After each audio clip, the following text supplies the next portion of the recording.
You guys, after going outside, seeing this note from Nessie. Did I show anyone? Not yet. Don't get too close to Nora. Oh, right, I'm mad. Forgot. She's bad. Oof. I'm just gonna... Oof. Zoom walks over and sees it. I don't know. I'm gonna go give it to Nora. Do you want to go give this to Nora for me? Nice. Yeah, some friend. Gonna creep over. And I'm just gonna I don't know. I feel like if I reach out, she's not gonna take it. What am I gonna do? What is Nora currently doing? Well, let's see. We just went outside and said goodbye to the sprites, right? I think we've said They're goodbye. in the process of gathering up their things, and everybody's like piling out, and Citron's gathering back up the supplies that he needs, because for that, like, you need like a small like piece of ivory and a couple other things. So he's in the process of gathering up his things. You all haven't said goodbye to them yet. Okay. I'm probably just waiting to say goodbye to them. Probably also, let's see, our horses are most likely already packed up. I'll be rubbing on Sasana too. Just like a mixture of just casual things.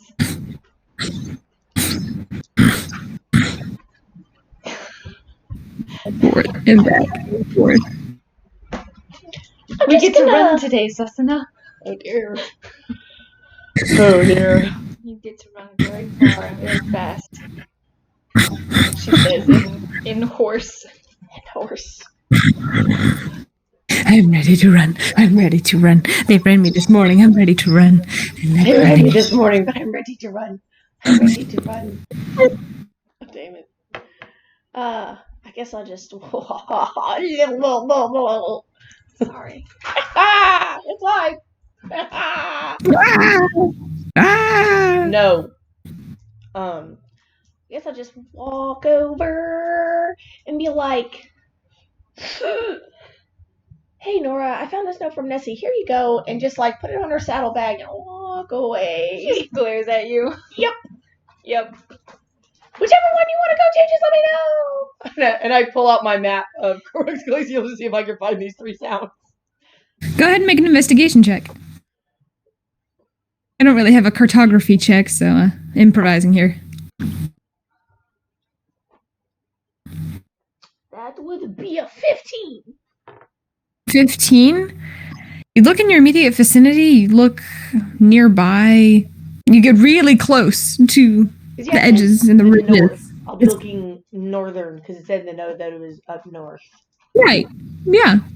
There's, north, northeast. Something going on in the north. Yeah, so you look in the north, you look at that those elements of 3 dimensions, where it was carved into this very fine piece. You don't see anything. Nice. Not good. Jacob at this point does come over. What are you looking at? Who does? Jacob.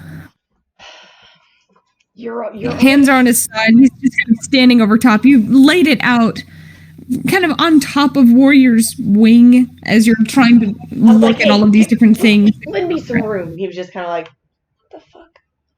Yeah. I'm looking. Nessie left us a note. Seems like she's calling in on that. Nessie? Favor. Yep. At least that's what the letter said. She wants us to go investigate some cities for some unrest or something, and I can't find them on this very expensive map that I bought. And I'm getting a little frustrated. What are the names of the cities? You have them written down? Yep. Lord forgive me. Arcala? Ready exactly through the... Yeah, I know. Violin? I don't know. Violin? Kinecardine? I don't remember. Okay, I'm sorry, Madison. You got 2 out of 3. Kinecardine, and Arcala. And the other one is Violond. Violond. I'm gonna put a Violond. V as in Victor. Yeah. Kinecardine. Violond. I make those like long eyes. I don't know. Kinecardine. I don't know how to like express my writing in my writing. This is a long eye. Draw lines over it. I did actually. Oh, okay, good. He's standing about 5 feet or so from you, as he addresses you essentially. I'll move aside. Walks up to the edge and starts looking to the north. Doesn't see anything. God, fuck. Just looks and is like, north? What? Which part of north? Did it say in the, like, it just said go north to these cities? Like, it didn't give a specific direction, really. Or she said that these cities were north of her. Like, for all we know, she's in fucking God knows where. Shit. She just said, greetings, Talavin and Nora. Apologies for the late notice, but I am calling in one of those favors, or both if you both decide to go. I am currently detained in other business, and I need some accurate accounts and fresh eyes on the scene. Something is going on in the north, specifically with 3 neighboring territories. Lists them out at the very end. If you could, get over there and keep me in the loop and do what you can. Thanks. Nessie. Okay, so maybe territories is different than cities. Can I look a little broader, maybe? I don't know. I'm gonna pull out the Make other another map investigation check. Huh? Make another investigation check. 19. With that, you take a moment. You're standing close to the map. You back away from the map just slightly. Your eye catches out of the corner of your eye the writing of Violend. Uh-huh. The reason why you didn't pick it up before was because you weren't looking far enough east. Oh. Your eyes travel across the map to a different portion entirely, beyond the halfway mark. That you know that the Beschelders in Anthea rule down in the south. That halfway point is further east than that. You weren't looking far enough east when you were looking north. And all of a sudden, there, in this kind of triangle trifecta, are the 3 territories.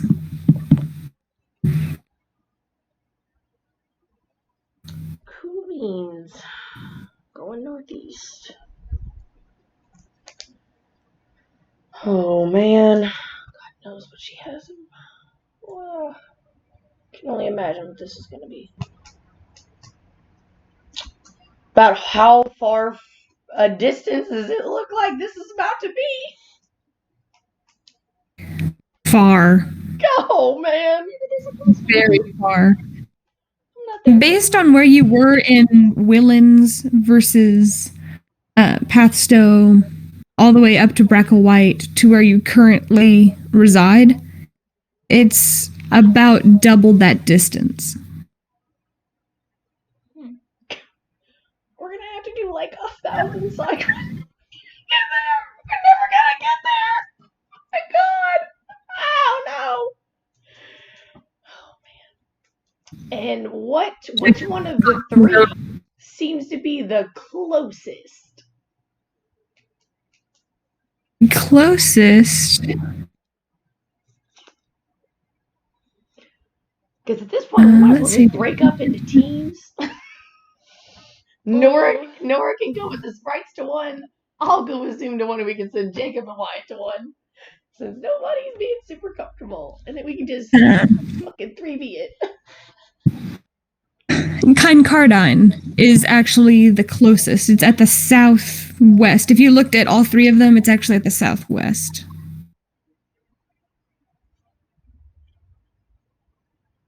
And then the one to the east, in the immediate east, is Arkala.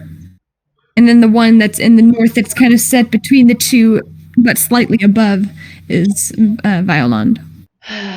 And what seems, if I was to start trying to, like, figure out a path towards that, what are some of the cities along the way? Do I recognize anything? There are some major cities and smaller towns, as indicated on the map, as you begin trying to plot your way from one point to another. You don't recognize any of the names, but there are at least 20 or so between here and there that you could pass through. 20 of those cities, unless we just skip them.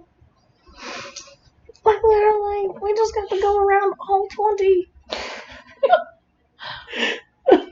Don't even stop! No food! No water! Don't stop! Sasana, take us there! I mean, shit, she could probably whip that ass. I'm gonna, like, pick up the map and, like, turn towards Nora.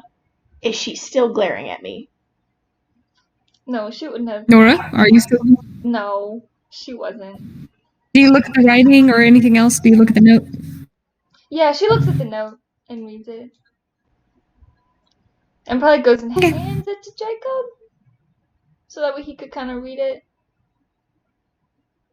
At that point, after you spot this and begin trying to mentally calculate how long this journey could potentially take, Nora comes over and hands the note to Jacob. He just scans over it quickly, say, "Yeah, that's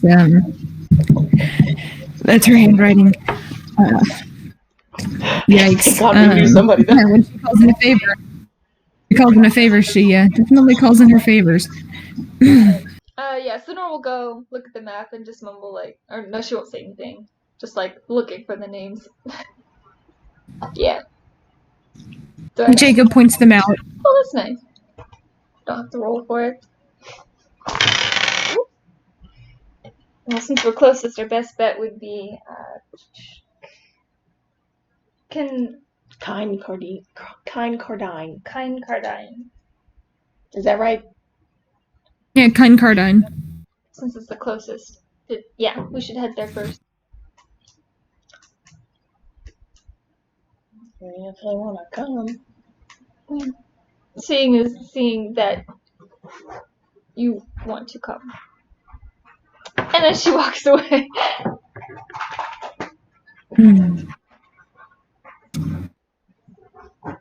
He looks over at Wyatt, who's currently just rubbing on Nirn's nose. Currently, like he's listening. He's not eavesdropping. He's listening, but he didn't walk over. He's just scratches. At which point Jacob's like, "We should better secure that wagon." He's like, "Yep." Both of them go over and immediately start making sure that everything is hatched, just ratcheted down all over. I'm gonna try out my bag of clothing real quick. I'm gonna put something in there. Like, I think I have... I don't know. I'll put something, like a stick in there. I want to see what happens if I put a stick in there. Stick the stick in there. Close it. Pull it back out and frost it on the edges. That was fast. So it freezes it instantly. Ooh. It's not solid. There's just frost on the edges where it was getting cold. Does it seem like if I left it in there long enough that it would freeze solid? Make an intelligence check. Okay. Mine doesn't freeze. Right. Natural 20. First roll of the day! Ooh. It's gonna be a good day. You talking about the branch or are you talking about the wine? I mean, you would know wine doesn't freeze. Well, I yeah. think. I was just thinking if I put anything in there long enough, would it freeze solid? Because some temperatures can get really, really cold. Yes. Yes. Based on the strength of the spells that everybody else helped contribute, especially Citron, if you left it in there for cold spell. at least an 8th level one day,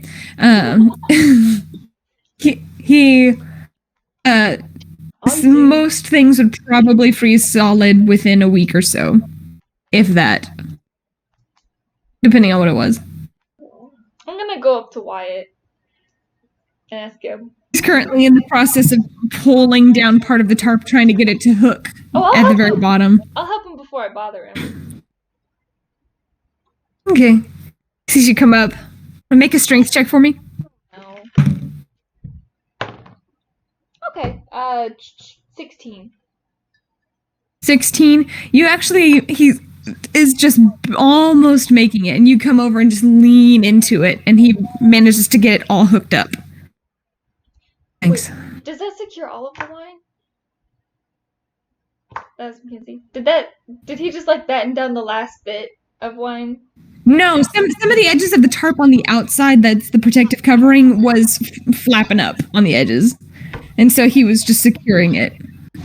Alright. I'm going to say to Wyatt, do you mind if I try something with one of your barrels of wine? Maybe just a bottle. Or a bottle. Something small. Sure. Go for it. Going to take a bottle. Take it. You. And I put it in there. And then it's gone. If I take it out, it's chilled like the stick was. Just very faint, like the condensation is just now starting to get to it. Okay. I'm just gonna leave it in there and see what happens. Just check on it like every 20 minutes? Yeah. 10, 20 Yeah, I'll do that. And then I'm gonna finish help Wyatt finish battening down all the stuff. Easy enough to do.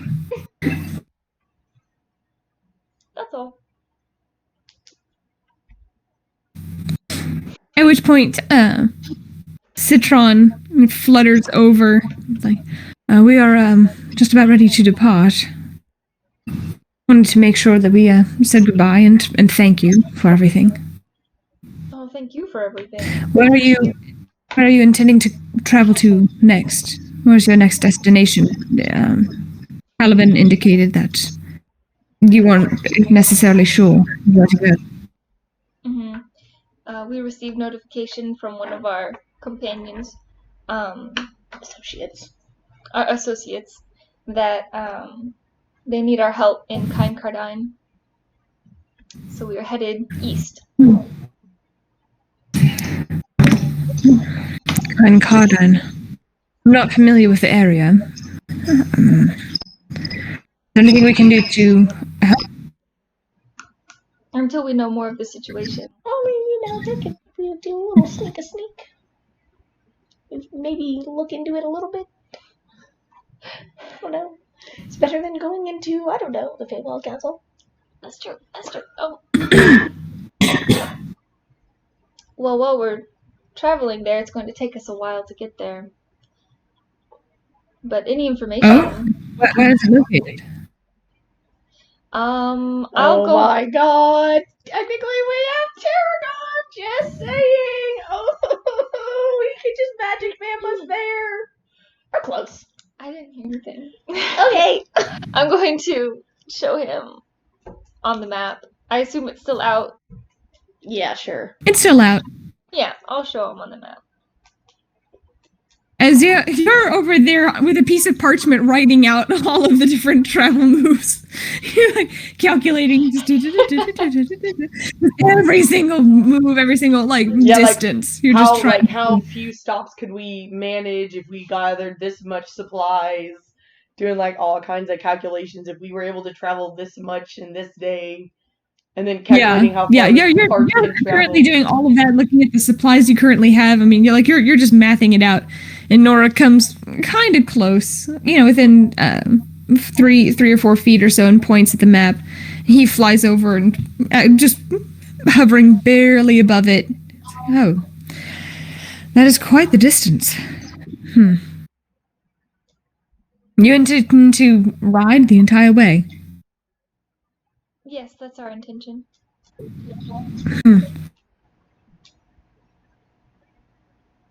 At which point, Tarragon and Cypress and Spice are all going to come up.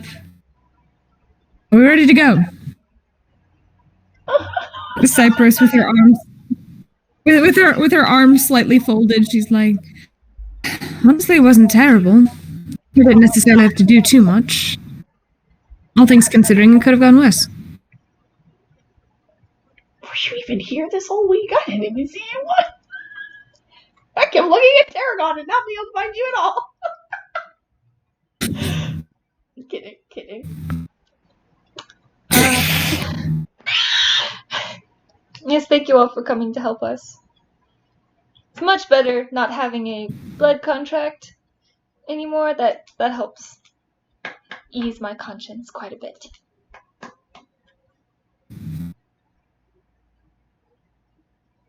So thank you. Citron and Cypress both give a bow.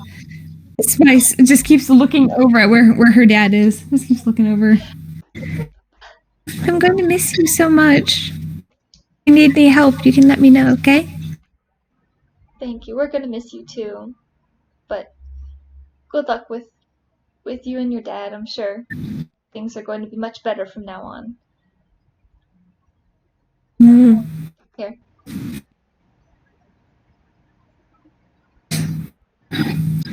Citron at this point, he's not really paying a whole lot of attention to the other goodbyes. After he gives a quick bow, he just goes back and looks at the distance and turns to Tarragon. He's like, Tarragon, I don't necessarily know what you are and are not familiar with, but take a look at this distance. Anything we can do about that? Tarragon's not even under a life debt to us, and he's the one doing all the papers for us. I feel like, Tarragon, you're going to be our new walking teleportation circle. I mean, Raven. I do have a council to attend to, so unfortunately. I cannot function as that entirely, but flattering that you would incorporate me into your band of misfits. We're like the merry men. We just go around killing all the bad guys and saving all the towns from their own destruction by stopping herb women from slaughtering and eating people. Serial killers. Good stuff. Fun stuff. After looking around at the map, he's like, actually, yes, I do believe I'm familiar with this area here. Would you all care for assistance? That would be much appreciated. You would save us many weeks of travel. Of course. We're going to have to find a big enough tree to accommodate your various beasts. But a slight bit of travel won't necessarily do anyone any harm. Oh. Right. He looks over at Citron and says, why don't you go on and get everyone else? I believe I can handle my own transportation. They both it's not like the brothers in ours. It's not that kind of grasp, but they do like have this handshake moment between the two, like from one elder to an aspiring elder. It's just this very sweet moment. He's like, Tarragon's like I have kids old enough to have grandkids, but I'm not there yet. I'm still youthful.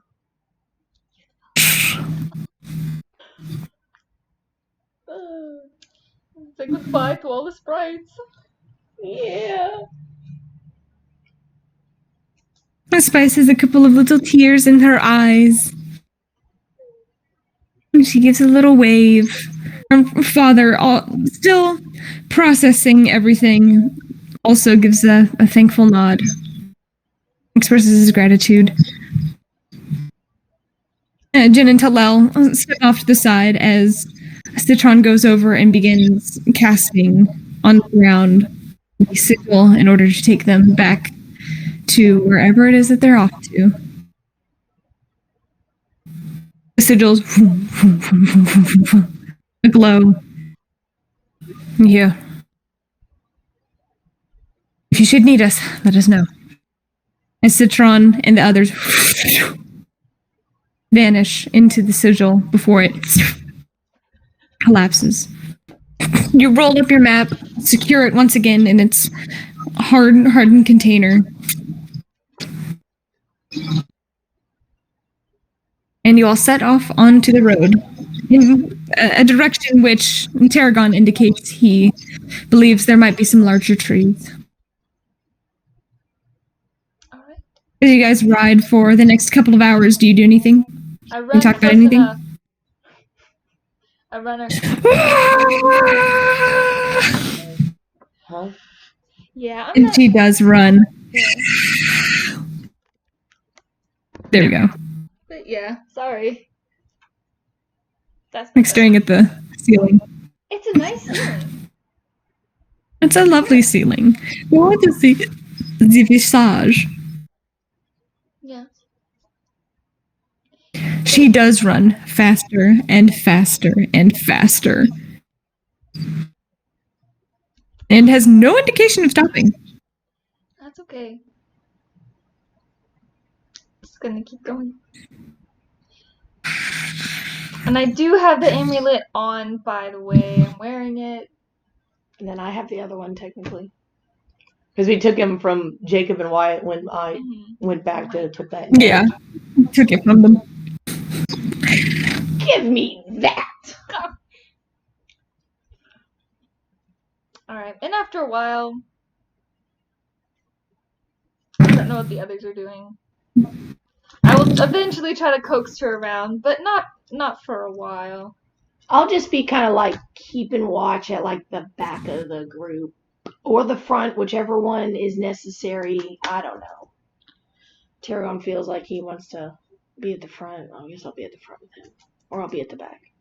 Just keep a watch for anything. Oh, keeping your eyes open. Go ahead and make a perception check.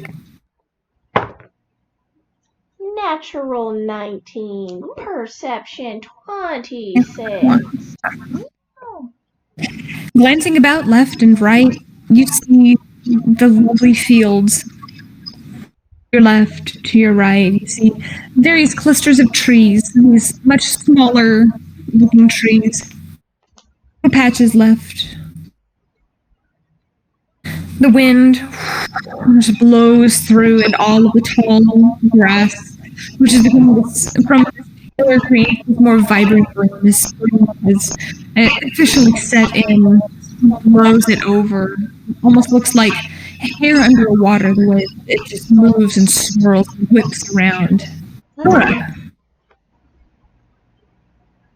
One of the things that has been going on for the past week that you may or may not have been privy to is that the spectral servants got us in a trick Oh, dear. Okay.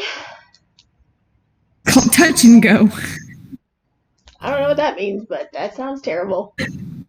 Probably like a 180 pivot. She's running, and you begin trying to coax her to go slower in order for you to make that to turn around. She picks up what it is that you're trying to do. Get her to turn around. She doesn't want to lose that momentum. She doesn't want to stop. She doesn't want to slow down.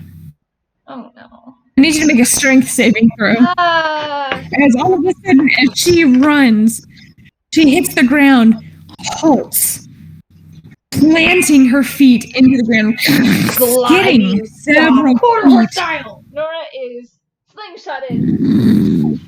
I got a 10. 10. Taken by complete surprise, you are indeed partially thrown forward. I need you to make a dexterity saving throw as you are getting ready to careen over top of her shoulder. Natural 19, so 23. I'm just so used Your to the body's unexpected now. Your body's thrust forward. You essentially reach out and grab a hold of her mane. And it pulls, and you can tell it. She kind of gives this sharp whinny of unpleasant feeling. But as she whips around, that same momentum keeps you on the horse as she bolts the other way. A complete 180 degrees in a snap. I'm just gonna tell her, like, that was impressive. Caught me by surprise. You. At this point, you do notice that everything starts blurring around you. As she's running faster and faster and faster on her own. Just in the very surroundings, the colors of this bright morning are fading past. And then black and white and grays mottled all over. You can only see 30 or so feet in front of you as she continues gaining speed. Roll a d20 for me. 9. 9.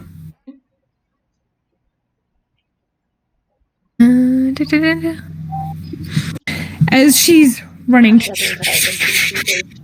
just glance over to your left and to your right and just see the various silhouettes, these very faded, grayed out silhouettes of the various trees. And this swirling, this overall swirling sensation of the grass as a gust of wind comes through, just blows through your hair. And she's back, running. The colors return in an instant. Something tells me if I get a natural 1 or something, it's gonna be permanent. I'm gonna be stuck in the Blink universe forever. Yikes. Something just tells me. Although Nora would technically know that because she has identified. Okay, sorry. 5.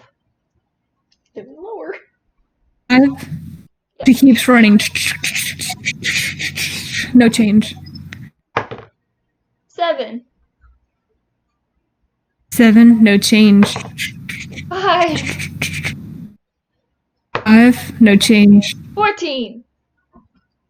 14. This time, as you lean forward involuntarily, slightly readjusting your grip, back in that strange world cast in grays and silvers and whites and blacks. Can I try to cast a Spell in this plane? Just for fun? You can try. Yeah. Like, just do, like, a quick Eldritch Blast. Not meaning to, like, do harm or anything, but at, like, the trees. Well, actually, will I be able to see it? No, let's just see what happens. Just, like, as I go by. Okay. Go ahead and roll a d20 for me. 7. 7. As this energy coalesces in your hand, feel it release. It vanishes. Okay. If I make it back in time for back to the other place. As she makes contact with the ground, and right as she makes contact, after you release the spell, everything fades back to color. This quick snap switch. As you hear... Oh. That's convenient. Spell evidently took some kind of effect. Okay. That's all. Just gonna enjoy the blinking aspect as I ride back. She does this a few more times before you can see just a very faint bit of froth in the side of her mouth as she's just breathing harder and harder. Eventually, you see everyone making their way up the road. Slow.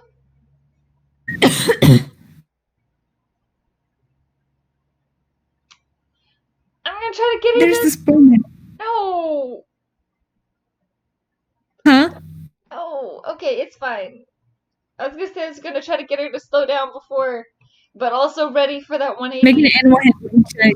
Oh man. That's a natural one. As you begin coaxing her, Sasana, it's time to stop. Sasana. She makes it about 50 or so feet near the group, and she says, "Friends, let's go!" I need you to make a strength saving throw. Oh no. She plants her feet, skids in front of you guys, Natural whips one. around, and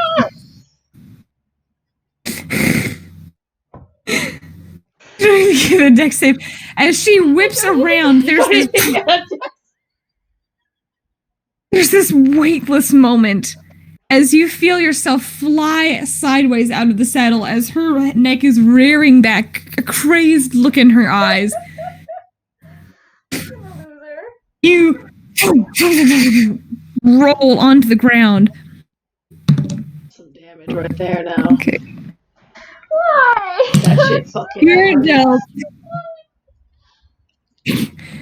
You're actually dealt 8 points of bludgeoning damage as you fall off this horse and thwack, just land hard on your side on the ground. Your head collides. You swear you see stars for a moment. Because you're ready for it don't mean it works, bro. Yeah. These are pretty strong. Does she just keep running? Do I lose my horse? Yes.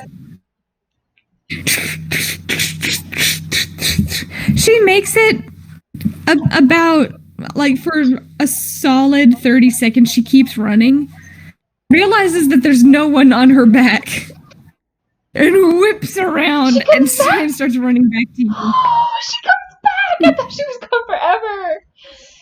I'm just gonna see her, like, in the background sometimes. Like Beauregard's owl.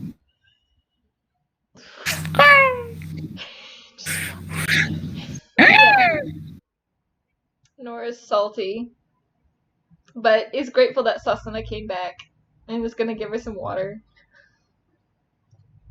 She walks up much slower. She says, "You couldn't hang on." Nora's all scraped up. She's like, "No, I did not." Bop her on the nose. I'm gonna give her more water, just like, Sasana, of course, saw all of this, looks completely horrified, but just doesn't say anything. She's just like, salty. Nora's in a worse mood now. Just When you fell, actually, Wyatt, they've pulled their horses to a stop. Otherwise, they would have kept going. But Wyatt actually jumps off and jogs over and helps you up. Nice. Takes a look at your head. Hang on. Goes into the back of the cart and fishes out some bandages. Helps press him. Jacob looks. He's like, and I thought Buttercup was insane. Sorry. I was ready for it because she did it before.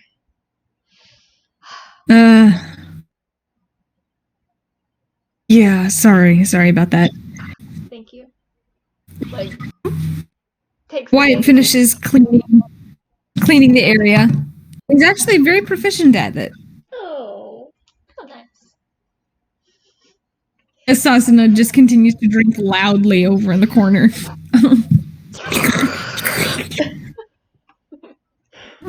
imagine she's fast and she eats fast and drinks fast. But like, really messily.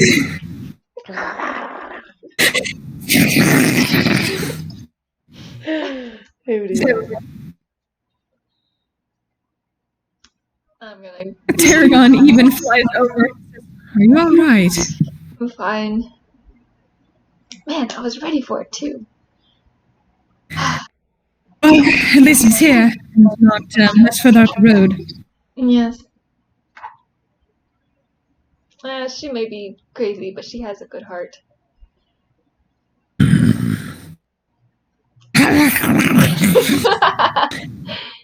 At which point you actually just see she's splashing her face in the bucket of water Not now. actually drinking. She finished drinking, now she's just amusing herself. Oh dear. I'm gonna get back on her. And we're gonna keep going. Nora's still At salty. which point Tarragon does look around and he says, over there, that patch of trees. I think there might be one over there big enough to accommodate. Alright. Go over there. You all pull your wagons and your horses off the side of the road and trek. It's a little bumpy for the wagon, and a few times Wyatt actually has to hang on the outside of one way or the other to make sure that it keeps its balance. But eventually you guys make it to this larger outcropping of trees, and in the woods you do find one, this very large oak tree. Alright. You get to go through. I was gonna talk to it, but that's okay. I'm not going to talk to it. We need to go. I'm going to talk to any trees in a long time, okay? Which, oddly enough, there were some like various houseplants and like smaller trees within Citron's residence. I didn't know that. I mean, there was an entire room. There's an entire room, an entire room full of plants. It's okay. I mean, he basically had like a giant, like. I could have asked for a forest. Yeah. That's okay. It's too late. We're good. Going forward. To the tree. At this point, he looks unsurely at the cart. Because, I don't necessarily know your particular emotional attachment to this particular structure, but I know the horses can get through if you lead them through and push them ahead.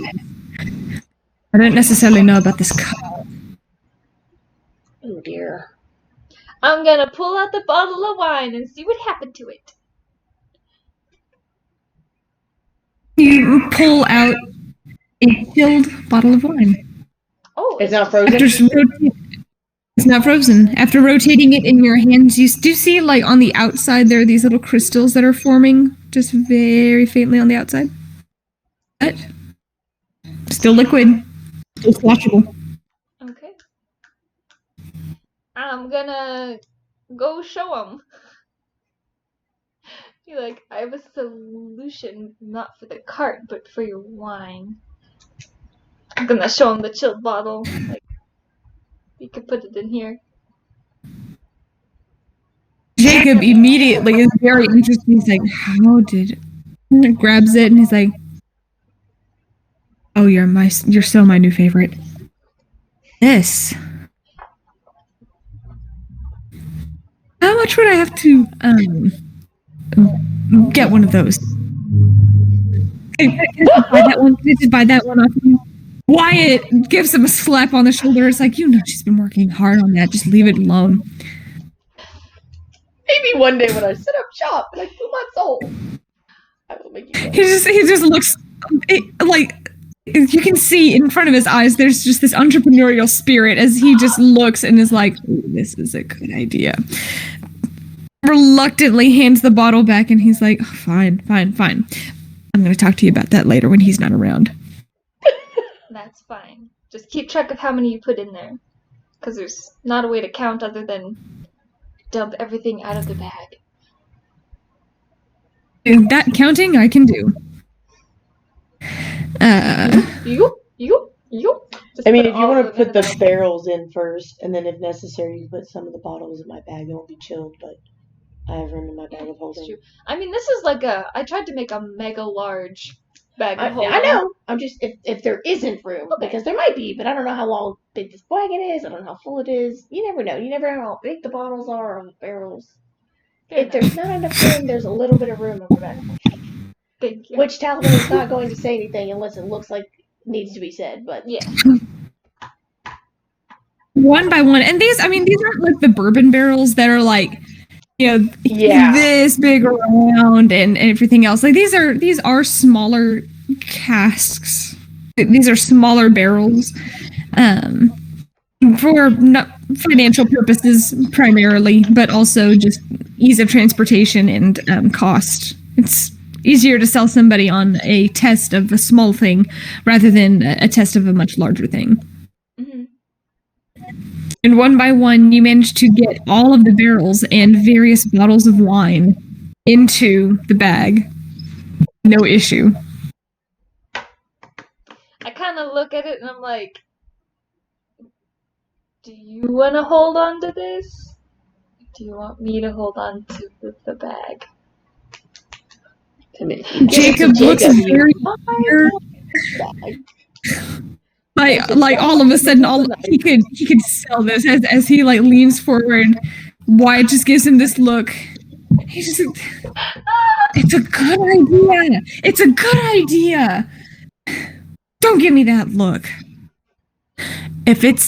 I'm not saying you can't carry it, but that was a lot of barrels. And if it just gets too heavy or anything, if you just need a break, I'll carry it. Okay. I'm gonna. He goes to flinch again as Wyatt just gives him this look and he's like, she's capable of handling this. Jacob's like, I know. But, if she was tired of it, I'm just throwing it out there. I'm selling with you later. All right. They both look at the cart. He's like, I mean, we didn't spend that much on it. Yeah, it's kind of rickety. Tarragon says, perhaps I could accommodate slightly. The tarp, does the tarp look like a good piece of weatherproof material though? Yeah, that's the best thing that actually is on it. Honestly, I might mention that, be like, we might be able to use that later, and it's a little more transportable. Tarragon takes a moment and he looks and he's like, I might be able to actually do something about this particular thing here. Although it's going to take a little bit of time. If you want, I could try and bring it back at some point in the future. Undoubtedly, our paths will cross again. I don't want that little Talavin doesn't say anything. She's like, well, she might side mention at some point while they're putting the barrels of wine to Jacob or somebody and be like, if we're gonna leave that behind, we could take the tarp. It's still useful if you want. Mm-hmm. She doesn't get real close to anybody. She's just gotta keep it her distance. To Tarragon, Nora's gonna say oh well, it's up to Jacob and Wyatt since it is their cart.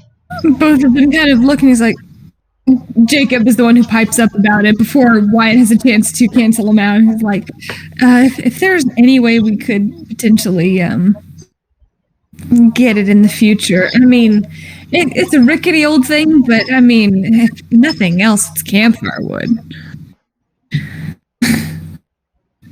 Tarragon gives a brief nod. I will certainly see what we can do about it. If we can't get you one slightly offset cart, I'm not exactly sure we're worthy of possessing magic. At any rate, unfortunately, I can't bring you directly to the city that is in question. You said you want to go to Kinecardine. Is that correct? Yes.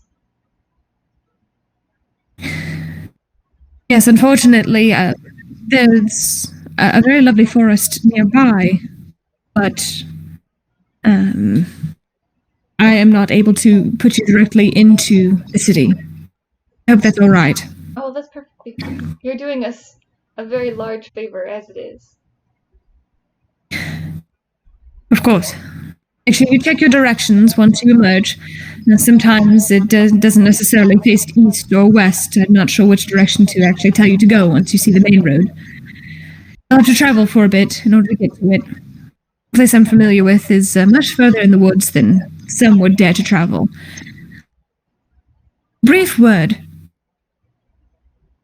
Don't set anything on fire in that particular wood. Oh dear. There are friends of mine who take greatest pleasure in the burning wood. Noted. Thank you for the warning. It is safe to camp there, of course. Just, it'll be a little cold, unfortunately. Ready? Band over.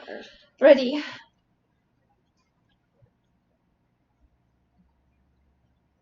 He touches the tree, and you watch as this magnificent oak, as this bright energy seeps out of Tarragon's hands into the tree. Like veins, it spreads out. And when it reaches the center of the tree, tears a hole directly through the middle, much like the way that you've seen in the dreams, the way the trees bend and fold and create that arena. However, it does not separate at the top. Just... Here, go!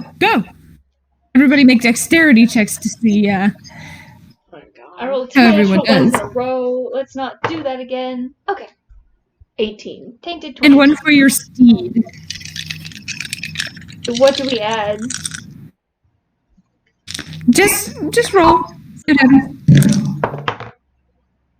Oh, you just roll? 11. 14? And 14, okay. Not terrible. They don't get chopped in half. I mean, I You managed to make it through. I was gonna be like, I assume I was at the back, so if anybody was straggling, I might just kick their horse in the butt.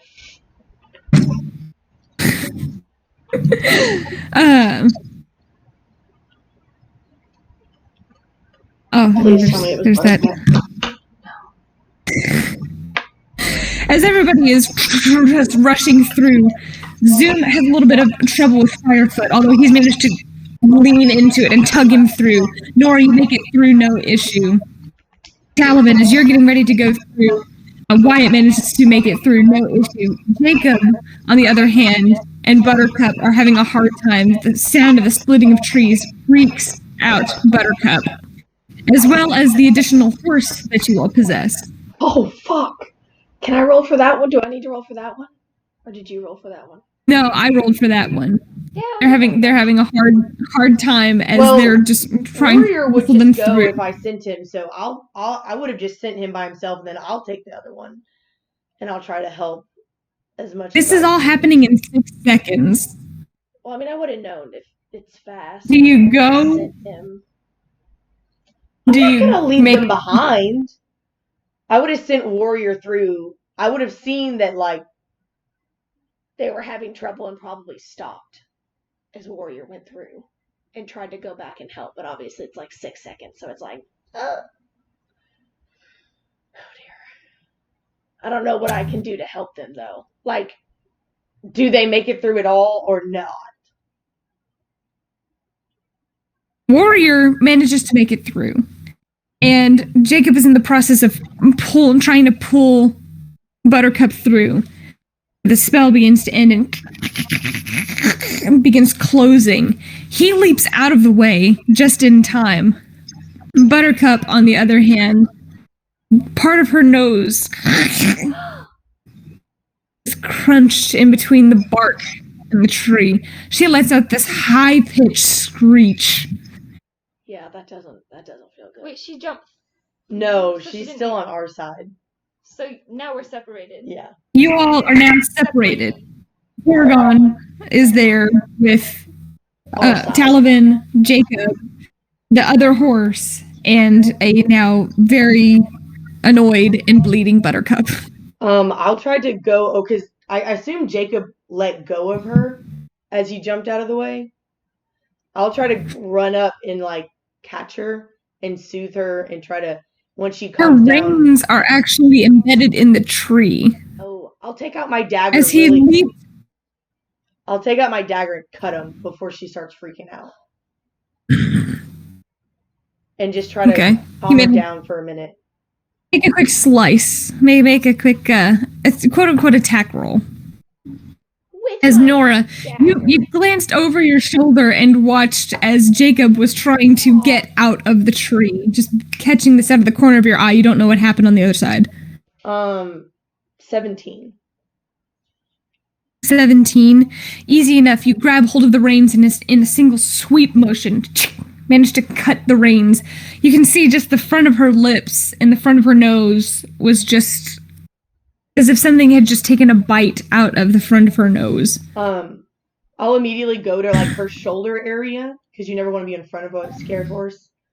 Make an animal handling check. I'll start like trying to calm her down just by like talking to her quietly. That's a natural 20 plus 7. You're the horse whisperer. She begins trying to rear and just back away from the tree as fast as possible. However, you manage to grab a hold of the halter and just pressing yourself near her shoulder and just beginning to mutter these various words. There are a few times where she jolts up, trying to rear, and you actually gain a couple of inches off of the ground. But she does calm. And I'll just be talking to her, and I'm like, just calm down. And you just hear. And I'm gonna connect with her. I'm gonna connect with her, and I'm just gonna be like, it's okay, I can fix it. Calm down. Pain. It tastes nasty. It tastes nasty. Calm down for a second. I can feel it. Just stand still for a second. I got it. Then do it. I hate mares. And I'll reach out and I'll do all 6 points of healing hands on it. Because it's a little bit more Jacob magical. watches as he's currently in the process of wrangling the other one. After hearing that, just the chaos of the moment, everyone's getting riled up. And he glances over just in time to see this just scab over. And then I'll hit her with a. Let's see. I'll do the preserve life. Well, because I want to try to heal it all the way up because I don't want it to get fucked up. 5 times my level, so 6 times. I mean, I'm sure you healed her enough. I know, but if it's just a scab, like I want the scab to go away too, because then if I can get it to go away, it won't scar super bad. How big is it now? Like, did it just scab over?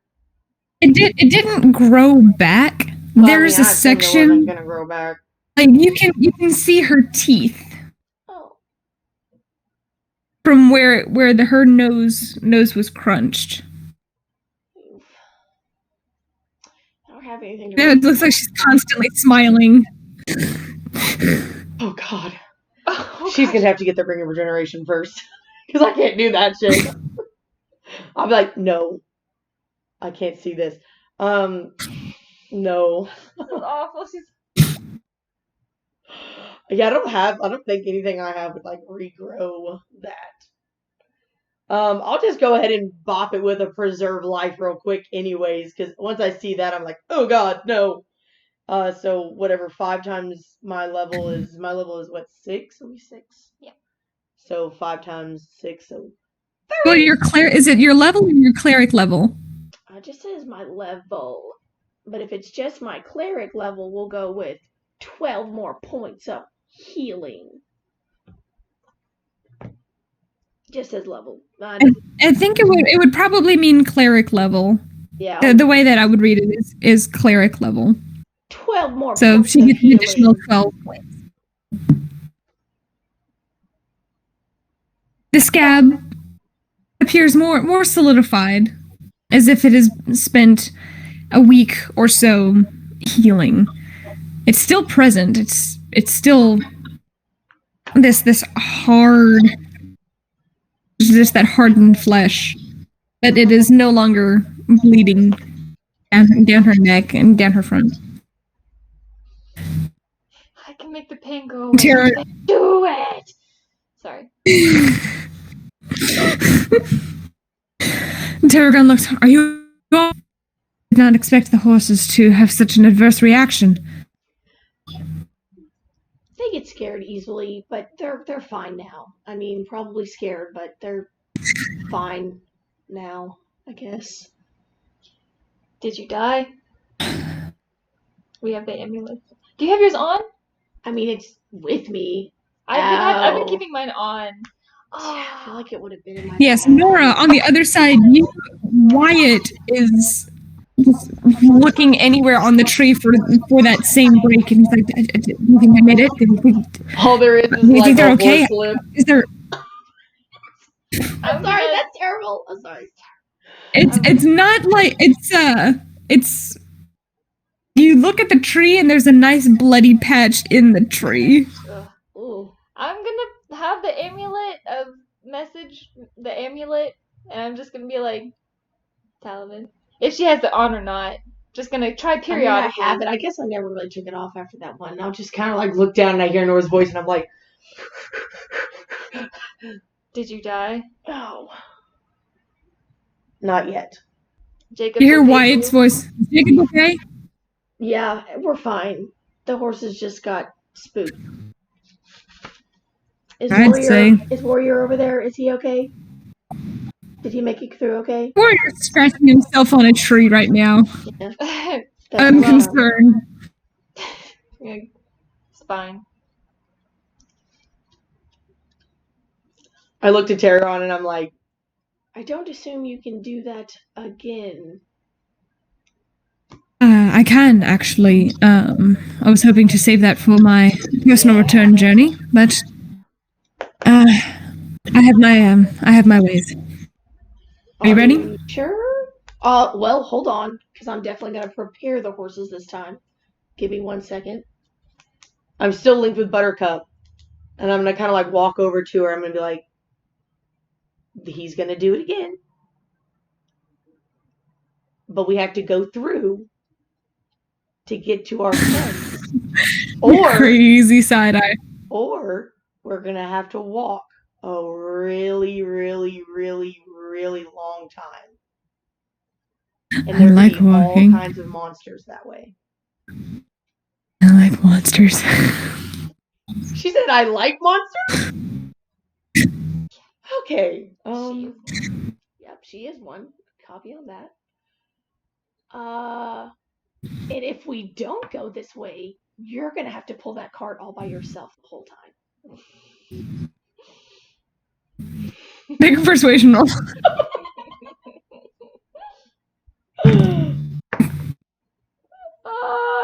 18. Seeing that rickety cart does not seem to please Buttercup. I know. That's why I said it. She takes a step toward the tree. Nasty trees. You get the sense that she's loathing the trees right now. She's loathing Go over tree to ears. the other horse, and I'll link with him and just be like, we have to go through the tree very quickly. Okay, when it opens up, we're gonna run through together. Yeah, that's about what I thought. This is kiwi, by the way. I thought you said it was tart. Well, you said we got rid of tart a while ago. Okay, We gave it. You all wanted to keep kiwi. Yeah, you did want to keep kiwi. I like kiwi. I'd be like, Kiwi, we gotta go through the portal so that we don't have to trip. Yikes, man. Just follow me, okay? Make a persuasion roll. Yeah, I guess I could do that if it comes down to it. 15. 15. It's a reroll. Oh, god damn it. Oh. That's cocked. 18. 18. You get the sense that Kiwi understands. Okay. I'm gonna be like, Jacob, you go first, and I'll be right behind you. Right. Just get her through really fast. Pulls the horse. Tarragon touches the tree. Are you ready? Ready. That same energy pulses through his hands, spreads into the tree, and it begins splitting from the middle, curling, breaking apart until there's an entryway large enough for you to go through. With your passive perception, you notice something fall out of the tree and land on the ground. It was her nose. This rains, because that was. Oh yeah, there too. sure. Yeah. Her reins. It was both. Oh, don't do that. As you walk over, you see elements of the reins and something bloody just laying on the fourth floor as you pull the horses through. And they hurry through, most expeditiously, as everybody makes it through. And Tarragon flies nearby and gives his final salute wave before it reseals. You all are now in a very thick, dense forest. Happy. I like take Looking Edie around. over to Warrior. Weren't even worried. Warrior's currently just scratching his neck up against some of the trees. He's getting his nicely braided mane is just getting bits of bark and moss in it as he's just. I walk over and I'm just like, really? Did you even notice I was gone? How are we even friends? Yeah, you're a damn diva. You wouldn't last a day without me. You live on his goofy leg. The one that you know is injured. Yeah, you didn't care about me. Why should I care about you? You stink. Yeah. His feathers fluff up. Shakes. You're full of shit. I give him like a kiss on the nose. Yeah, one.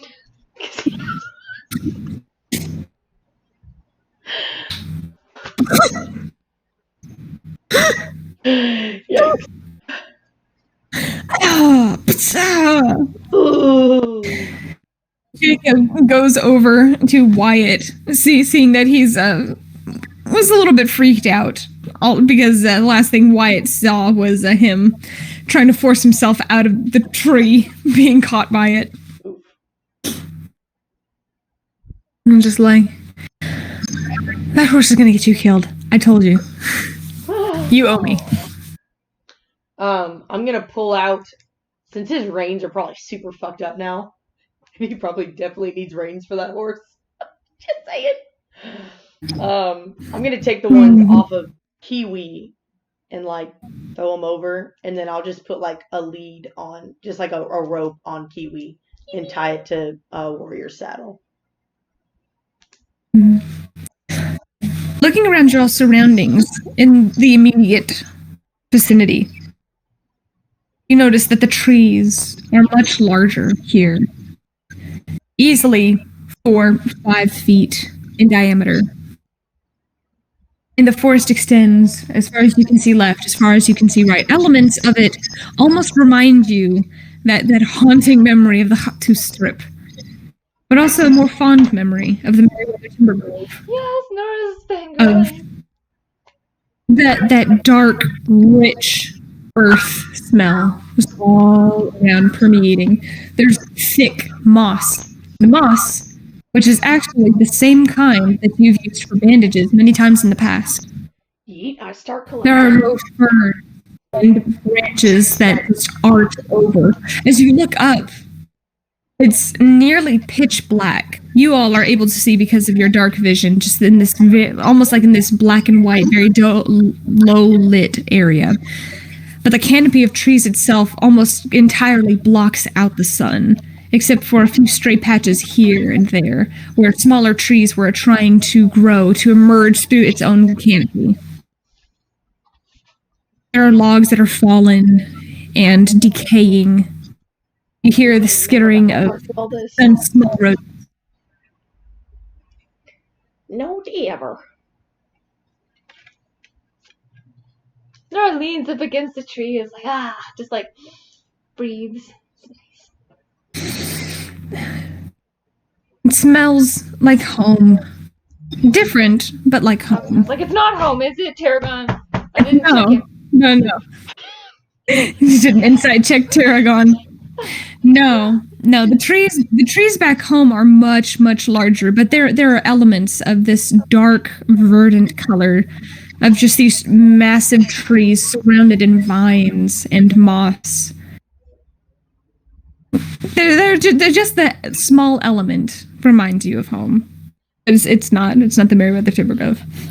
Okay, it's fine.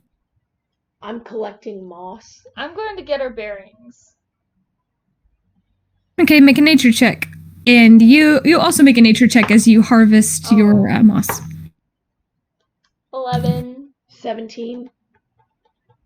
17, you are having an easy time pulling up the moss as the ground here is slightly moist. And you're able to just pull it up and sheet by the roots and just roll it up. Nora, you're usually very directionally savvy, but based on what Tarragon said, sometimes you emerge from one area and you could be facing any particular direction. You take a moment and glance about, and it's hard to tell based on your current surroundings. You don't have one of the suns to gauge off of. You can't see the edge of the forest where you currently are. Can she climb a tree? You can certainly try. That sounds like fun. It sounds like something Talavin would try to compete in, but then Nora she doesn't. climbed a lot of trees when she was growing up. The large trees. She did. She liked climbing. She did. Dexterity? I like trees. You weren't in the last one. You weren't in the last one! Okay, so dexterity Classic! check to climb a tree? This would be an athletics check if you're trying to climb the tree, or if you're trying to do a parkour kind of thing, going in between two trees and try and bounce your way up. That would be acrobatics. Let's do acrobatics. Because it's higher and Okay. You're a flashier. You go over to a couple of trees that are reasonably placed side by side. You get a running start, take off the tree, up the side of the tree, and going from place to place to place, go to reach for the nearest branch, and 14. 14. The moss is slick, and you manage to get about 10 or so feet up as you bounce from side to side and just barely tag the branch and fall back to the ground. You don't take any damage. 14? Yikes. It's a slippery, mossy tree. Wyatt walks over, is like, need a boost. Would that help? Like, that's Mackenzie. Mhm. Would it actually Maybe. help? I don't know. Intelligence check? Maybe. Would it help? Sure. Make an intelligence I check. don't want to just climb on... why do I keep... Okay, intelligence check. 13? 13. He's strong, but you don't know if, what exactly he has in mind as he walks over to the tree and kind of leans up against part of it. Oh, what do you have in mind? Just... Run up, grab your foot, boost you up. Yeah, alright. Okay. I better roll high. This is better. Wait, guidance! Guidance! I did. Ring! You might want to guidance him, too. You got into up. At which point, Jin and Tella both peer out, and Jin's like, "Are you all doing something reckless without me?" Oh dear. As Nora I'm just over the corner takes off. collecting moss watching. I'm like, it's a matter of pride at this point. You take off running. Go ahead and roll another acrobatics check with advantage.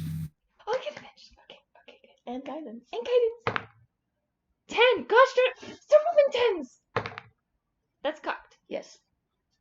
It was That was almost almost a It 10. was almost a 10. Okay. 10 plus 14. 18. 18. This time, as you get your running start, you see Wyatt brace himself, and as you catch his hands, as you, with your run, the way that your foot bounces off of the ground, it just barely taps his clasped hands as he stands up simultaneously, and you fly through the air. You tag the tree and latch onto the branch and pull yourself up. Keep going. Swing your leg over and get close to the tree, and you can climb it now. I'm gonna talk to the tree while I'm climbing it. Just make a normal strength check. No. Just for kicks and giggles. No, it's not fun. Oh, No kicks and no. Okay. 17. 17. Easy enough.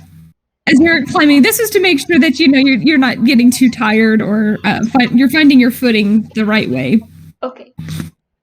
And so you find one branch, and there are a couple moments where you perch precariously on the edge and jump for the next branch. You can almost hear Wyatt shuddering. Oh. You can sense Jacob's eyes are on you, but also on the bag. They're watching. Zoom actually comes over and starts helping you, Talavin, gather up some moss. Cool. So we'll end it up. Nora, you end up making it to the top and pulling back that final branch and looking about. Forest as far as your eyes can see.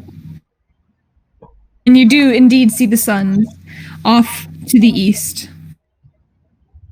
Okay, so I get my bearings. I'm paying very close attention to the bearings, landmarks if there are any particular ones. And then I'm going to say to the tree, you are part of a magnificent forest. Yes, I am. I am rather magnificent, aren't I? Yes, you are. Yes. Yes. What are you doing in my branches? You're bending my branches. I'm sorry. I don't wanted appreciate to feel the sun. You have now felt the sun. Now it's time to get down. Okay. Jeez. What a stuck-up little ass. Alright, making sure bearings, yes. And then climbing down. You end up descending. There's a moment where in the back of your mind you're like, I could pretend to slip that last little bit, but I'm not going to. Just to see what the boys would do. You make it and do a quick flip and land on the ground. East is Everyone looks at you expectantly. like east is that way, and I point in the correct direction because I paid close attention. And I kind The of correct direction. They all look. Yeah. All right, let's get going. Everyone mounts up and begins heading off in the direction you indicated. Go ahead and make a survival check as you guys trek east. I'm just gonna die. 18. 7. He's not having it. We're just not doing this. 7? There are actually a couple of times where Sasana begins walking sideways, leaning off the path, and everybody simultaneously just gives her this look, and you're like, it's this way. She starts wandering back.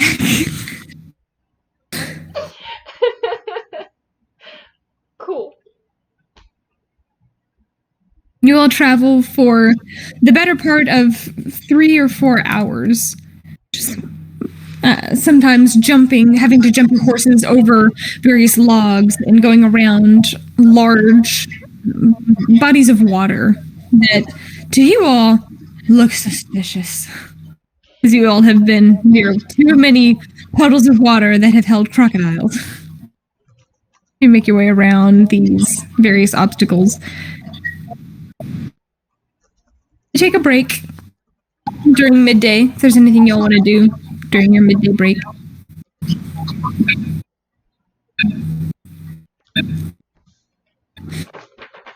I'm gonna work work on my what was it? In my book of ancient secrets, the ritual cast. I'm gonna work on my detect magic on like the sigil. I'm just gonna like pull it out and draw it. I'm just gonna You take the time. tea. Not supposed to burn. Oh no. No, she said. I mean, I'll just prestidigitation the water over and over and over and over and over again until it's hot. Okay. Good to know. Don't burn anything. Do it. Zoom keeps watch. Jacob takes out some various things and is trying to help Buttercup. He's doing what he can. I'll make a paste for it too. I have a whole bunch of things. I'm actually trying to go through my notes and put it on this paper. But I probably have something where I can like make a small paste to like soothe it, and I'll give it to him at some point. I was gonna say like as we're traveling, I was kind of like rooting through all my things, like what do I have to maybe fix this? This particular kind of terrain isn't something that you can passively do. I mean, Warrior is a good boy. Spelled B-O-I, boy. But he's having a little bit of a challenging time. Considering he's a little bit larger and a little bit wider because of his wings off to the side, you have to choose specific paths in order for him to navigate. So it's more of an active thing that you have to do. Then I'll just go over in my head what I have, and I'll eventually get it out and give it to him. On the break, I'm gonna put the manticore wings in the bag of colding, so we don't have to deal with them anymore. I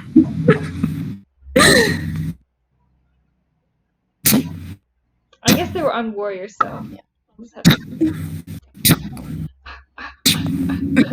It takes a little bit, but you do manage to get the manticore wings into the bag.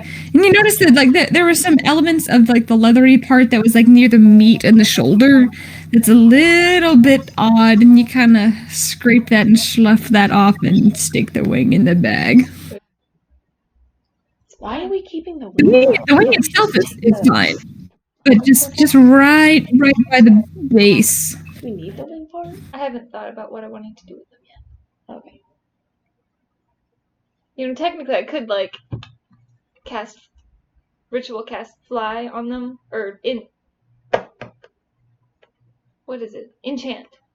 I could enchant the wings to fly, and then you just like attach it to someone, and then they'll like sing. That we could give one to Talal. A giant wing. A giant giant wings. Piece of it for him. Because technically he has most of his rest of his wings. And they could like help, but we're doing other things, so it doesn't matter. But that could have been an idea too. Can I do one more thing? Sure. I'm gonna ask Talal. I'm gonna go to Talal. And I'm going to say, you have a bow and arrow, correct? That's one of your weapons. Yes, that's correct. I left him back in the saddlebag. All right. I'm thinking about. For what? Are we going hunting? No. I was thinking about my next project. Below. And I would like to enchant a bow for you. For me? Yes. I couldn't have you spend all of that time. Your time is valuable. But it would be worth thinking about casting a more of a for lack of a better term, a honing spell on your bow, so you can never miss. So you can never miss for a long distance. Ah. And certainly would be beneficial. Dude, I He'd have whooped his ass. Sorry, what do you say? That certainly would be beneficial. If you were to construct such a thing, I would not refuse it, and would be most grateful. But if there are other pressing matters, other things that you wish to do, feel free to act as you please. All right. Would you like a new bow? Is the one that you have considered a good quality one that will last a long time? Jin, who's currently over, she's actually gathering up some of her own moss and is actually drying it. There's this little fire cantrip on her hand as she's it almost looks like she's ironing, like a modern day ironing. She's kind of like ironing out and drying out some of the roots of the moss on the underside. But as she hears this, she's like, actually, I had a couple of ideas. And he's like, shakes his head, and she's like, you've been needing a new one for a while. And it's like, don't give me that sentimental nonsense. It's like, it misses half the time anyway. It's cracked. Miss when it counted, though. Talavin's not there. At that point, he does kind of give her this look, and she's like, fine, I'll work with what I've got. One moment. When do you need it? I don't need it anytime soon, since we're traveling now. Although since it's... I have time. No, never mind. Alright, I have time. Just... You can hand it to me whenever you want. It looks like he's getting ready to say, like, to Jin, like, no, like, I'll just give it to her. And she's like, no, I'm working on it. I have something to do now. He goes back over and continues to iron out and dry out the bottom part of the moss for the bag. All right. They're so cute. That's so cute. We'll travel for the rest of the day and end up making camp. To Tarragon's warning, you do not light a fire, but you do set up that massive canvas, and in a strange way, it almost looks like a circus tent. The way that the wires, the way that you all set up the ropes, it just hangs aloft, perched on one end, and then it branches out and then lays against the ground in this one massive tent. That's nice. I'll take first watch. I will take last watch.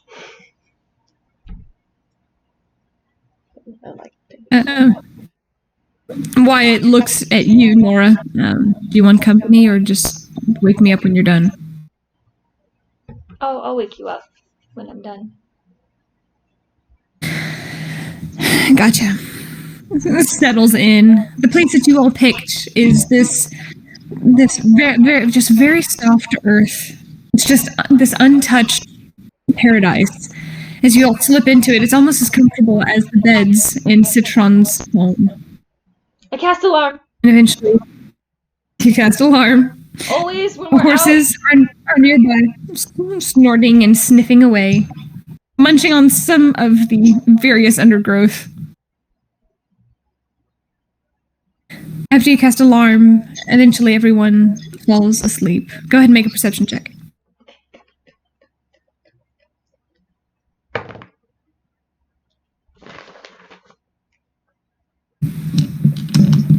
out. 11. Glancing about, nothing out of the ordinary catches your eye as you peer outside of one side of the tunnel, peer outside of the other. You hear Zoom snoring very lightly. Eventually, he usually starts off as curled up and just very slowly, now that he's gotten comfortable with you guys, just spreads and spreads out, and his arm is just...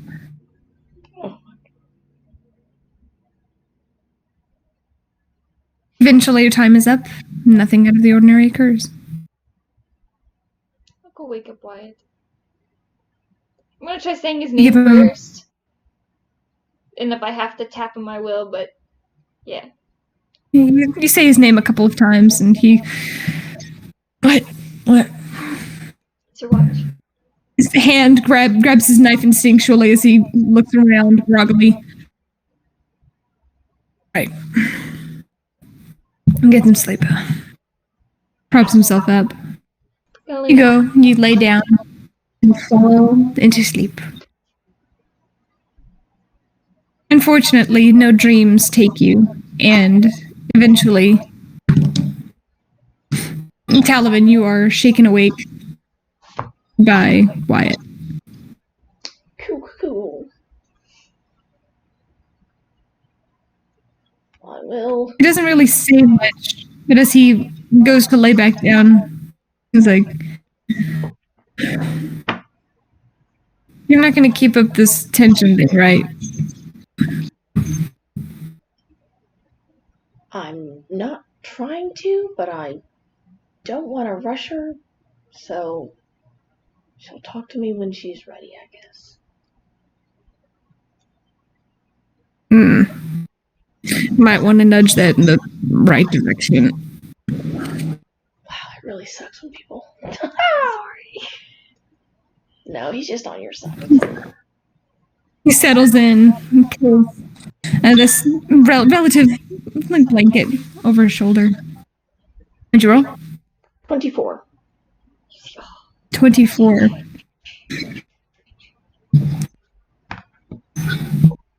As you're there, looking left, looking right, your mind pulling you in a lot of different directions, but you're staying focused. You hear a rustle, and then two.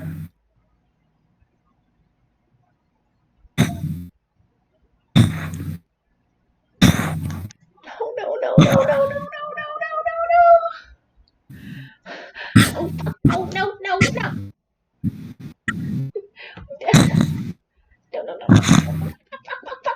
Does it sound like it's coming towards us? It sounds like it's getting closer. I go over to Nora. You see this wait. very faint shadow loom over the canopy, which you can barely make out. It's at least, whatever it is, it's at least 10 feet tall. Here. Do I recognize the sound at all? No. Oh no. Are the horses And freaking right. out? No. I'm just gonna stay really quiet and slowly start inching my way over to Nora real quietly. The second stealth I started check. hearing the I was gonna start inching my way over to Nora. Bless you. That's a natural 17 plus 6 is a 23. So sneaky. I'm pretty good for not being a rogue. Step over step over step. On all fours in this crouch walk, you manage to make your way over to Nora. And that's when you see it. Oh god. Oh god. Oh god.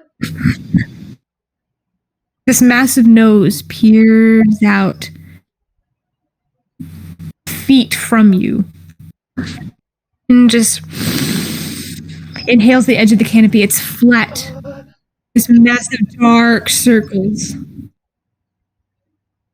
But I like have my See hand it over her mouth and I'm like forward a little bit further. You see that there are wrinkles and little hairs. It's this dark tan, almost this dark lavender tan colored. Like a boar? And you see these tusks emerging from its bottom lip. The Talavin lifts me up. She like. Yep. You open your eyes and just catch the underside of this little lip. This little hairy lip. As you open your eyes, you just see this right near you.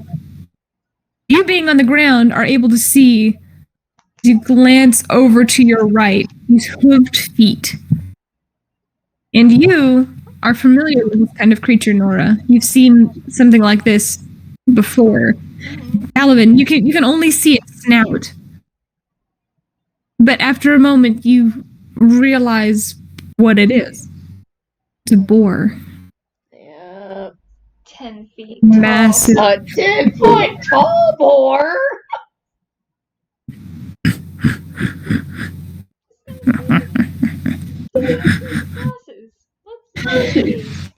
He's sniffing the edge of the canopy.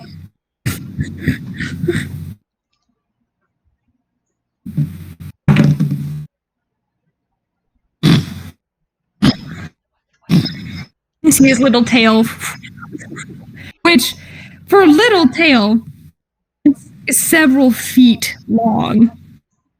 As it walks by,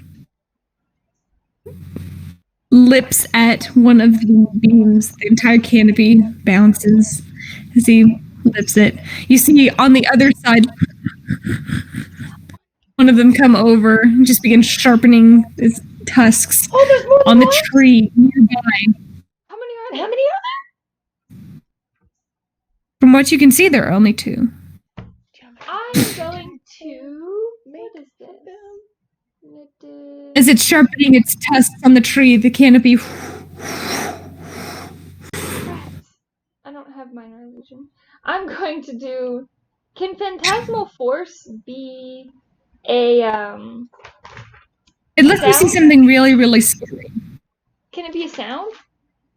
And can you do it for multiple? I would just want to, like, do a sound off in the distance to try to, like, scare them off. do it.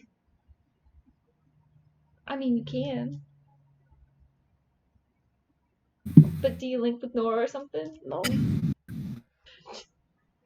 You see one massive turn and look at both of you.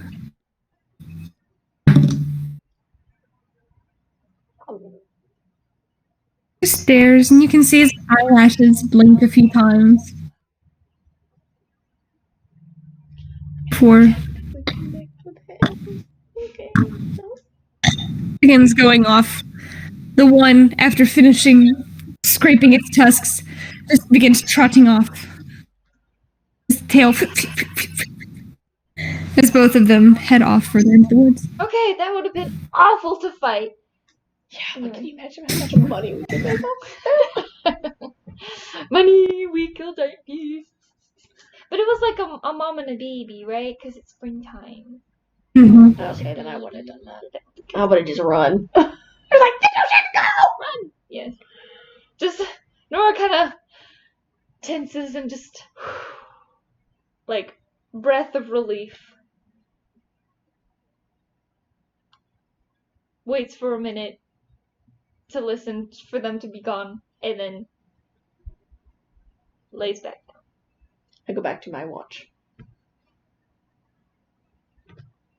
Yeah.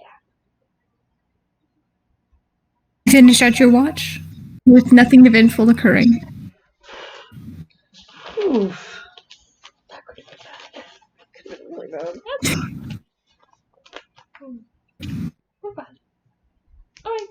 In the morning, there's nothing in particular I do. I just pack up all my stuff and... Since I'm the one that's up, I'll just make breakfast and tea by warming it up as much as I can with prestidigitation, the tea, and then we'll just have dried goods. fucking dried goods for breakfast. I don't know. Some old bread. Nope, that's probably bad. I threw out anything that looked suspicious. I like bread. I like bread. I like bread. I like bread. I like bread. Yeah. You all gather up your camp. There's still this awkward tenseness lingering in the air among you guys. But you all set off once again. Make another survival check.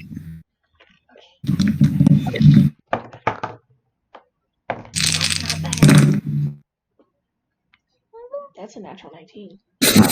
9. 26. Sasana just leading you off to the side. Whatever it is about this path she doesn't want to walk it. She wants to walk her own way. Talavin actually ends up taking point with Jacob. While Wyatt just keeps track of you for the most part. And Zoom is bringing up the rear. Okay.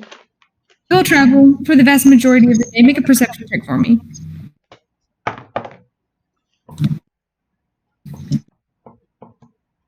12. After traveling for a few hours through this darkened forest. 17. 17. Nice. Zoom notices it first, and he gives a Firefoot a little nudge of incentive and trots up right as you both start noticing up ahead the ground itself is kind of pressed up further on the banks. Pressed up. As you all get raised up slightly. And as you get closer and closer, you can see it's the road. Oh, okay. Knowing that your quarry is east, you'll end up making it up on top of the road and begin heading down the trail. Several more hours pass of relative quietness. Unlike the Hhatu Strip, however, this forest is still filled with sounds. You can hear various insects chirping. You hear frogs. You hear birds. You can hear a few other rustles of various rodents and small mammalian life. There is one moment where, as you guys are walking, Nora, with your passive perception, you pick it up first as you glance out of the corner of your eye and see much larger eyes watching you from the forest. The same colored eyes as the hogs? Colored eyes? Oh, no. No, What is it? it tracks you for a bit. You want to get a closer look? No, I'm just paying attention. I don't want to provoke it. Just paying attention. It moves silently, creeping in and out through the branches and the undergrowth. Yeah, you got a high passive perception. You would notice that this quadruped, this four-legged beast, is very large and appears canine. Oh, man. Okay. Like a wolf? It tracks you. Yeah, like a wolf. About to make me kill a wolf. It tracks you for about an hour as you guys are walking down the path. I don't notice this. Shit. Eventually you pick it up. He's being stealthy, though. You barely catch it. And after an hour, it wanders off. You all reach a certain point in the road. What? Nothing. No. And you see light at the end of the road. Excitedly, you press your horses a little bit faster, not trying to draw suspicion to yourselves, but glad to see that there is indeed some form of external light, as the entire area has been just very low lit or pitch black at times.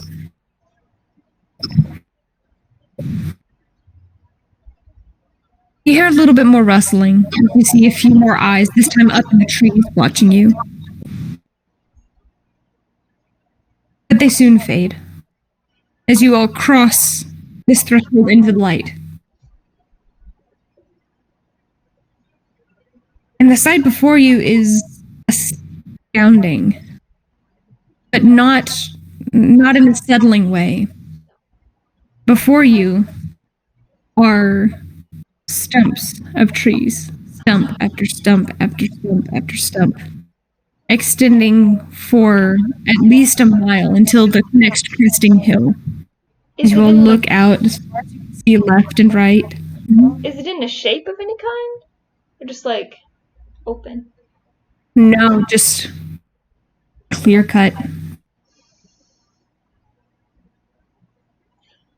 friend. The least trees for my friends.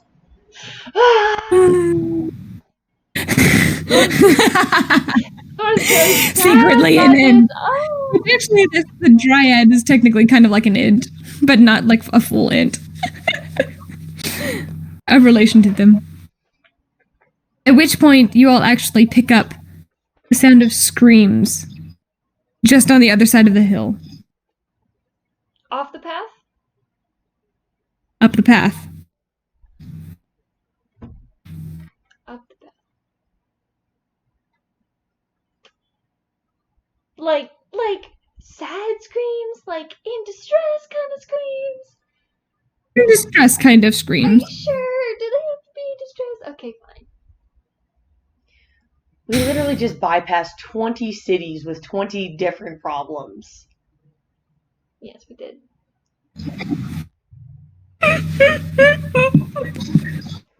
Okay, I go to the screams. I would be like, oh, I would kind of, I don't know, make eye contact with someone. Wyatt's behind me, right?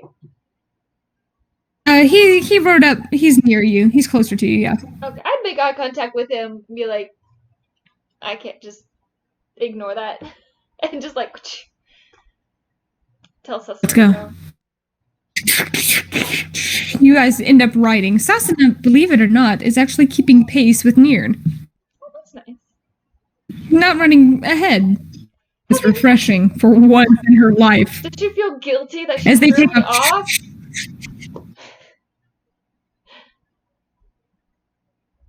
I don't know if horses really You don't know.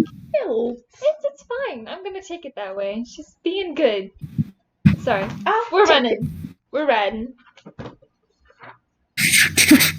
As you guys ride up faster and faster, you end up cresting over top of the hill, and down below you see several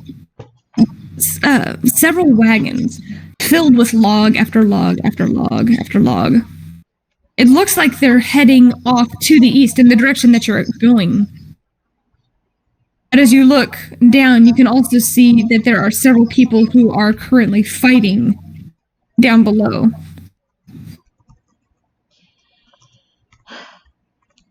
Can I stop and assess the situation?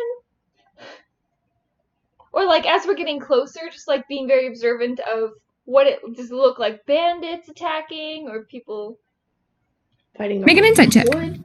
As you are riding up, trying to get a feel for the overall scene of what is going on. 17. 17. Based on what you're seeing, you are indeed seeing these hooded and masked figures pulling people off of carts, going through various belongings. And one of them actually has a torch and is currently just dragging it up one of the sides of the trees, trying to set it ablaze. I'm gonna go after that one! I need you to roll initiative then. I don't care! This is like Talavin's wolves. Like, don't mess with the trees. I speak for the trees! The person with the torch did look like they were a bandit, right? Like, attacking. They all have masks over their face, hoods over their heads. They're just wearing tattered leathers. Yeah, let's go ahead and roll some initiative. All right, at the top of the round, Nora, you come riding up. You are about 60 or so feet away, and you're currently riding Sasana as When I get within you come charging up. I'm gonna Elric blast the dude with the torch. And Go ahead and Eldritch blast that dude with that torch. I'm gonna try not to kill him, but I'm not gonna try too hard not to kill him. Just say. Okay. Don't really. Ah! It doesn't hit. You don't know. What'd you roll? I got an... Wait, is it spell attack bonus or spellcasting ability? Ah, spell attack Your bonus. Okay, good. So that's an 11. That's not much better. But I get 2! That actually hits. Does it really? Yeah. That actually they're bandits. They're wearing like cloth and like tattered together armor. They're not necessarily the most well equipped individuals. Non-lethal, so that's my first attack. And at the same dude, I got a 19, so that's again. Alright. All right, so both hit. Go ahead and roll damage for the 2 beams of blast, of Eldritch Blast. As you stride up, you take that moment in time, and as Sasana's head is down, and she then lunges forward, you thrust your palm forward. You can see this arcane verdant glow in your hands as 2 almost shooting star-like beams shoot from your palm, and 10. How much? 10. 10? He's looking rough. Drop that Both torch! beams hit him as he falls back on the ground, and he's just gasping for air as the wind was completely knocked out of him. That's good. Wyatt, in the meantime, as he's riding up right beside you, Sasana lunged forward a little bit faster than his own Nirn. But looking about, he glances left, glances right. He's one of the guys is currently being shaken down by one of the bandits and is going to go ahead and throw. Let's see. Yeah, he's going to go ahead and throw his knife. And he does get advantage because they have not had their turn yet. Wow. That's a natural 19. He takes his dagger, and because the guy's also engaged with somebody else at the time, so he doesn't actually see it coming. As he comes riding up, you see him raise his dagger, adjust his wrist, and it catches the guy right in the side of the head. Let me go ahead and roll this real quick. Okay, so that is 3.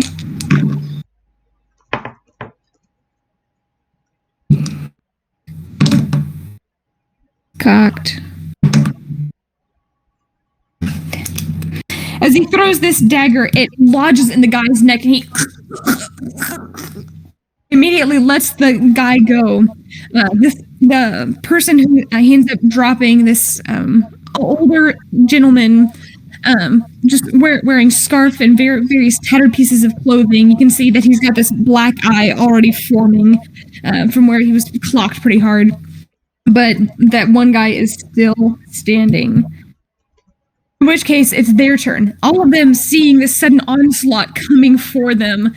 Some of them brace themselves. Some of them, you guys aren't even close enough. One guy, poor moron, decides to aim at Wyatt. Aims his crossbow as he's the closest guy to him. It's on top of everything else. That's actually a natural 20. Poor Wyatt. 1d8. That's this one right here. Oh gosh, that's a 9. So he is dealt 17 points of piercing damage. What? Yeah. As this crossbow bolt comes seemingly out of nowhere, this guy is actually standing up on top of the logs and aims, and it lodges directly into his shoulder. You can hear this resounding crack as it breaks the bone right by his shoulder.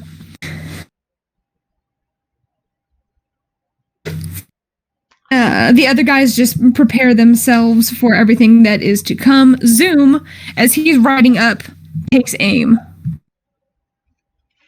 Careful.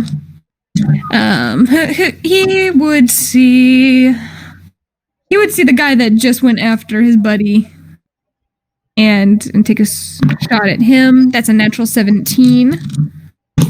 As he comes riding up, and just as the bolt hits Wyatt, and he lets out this you see this arrow lodge in the same place that he shot Wyatt.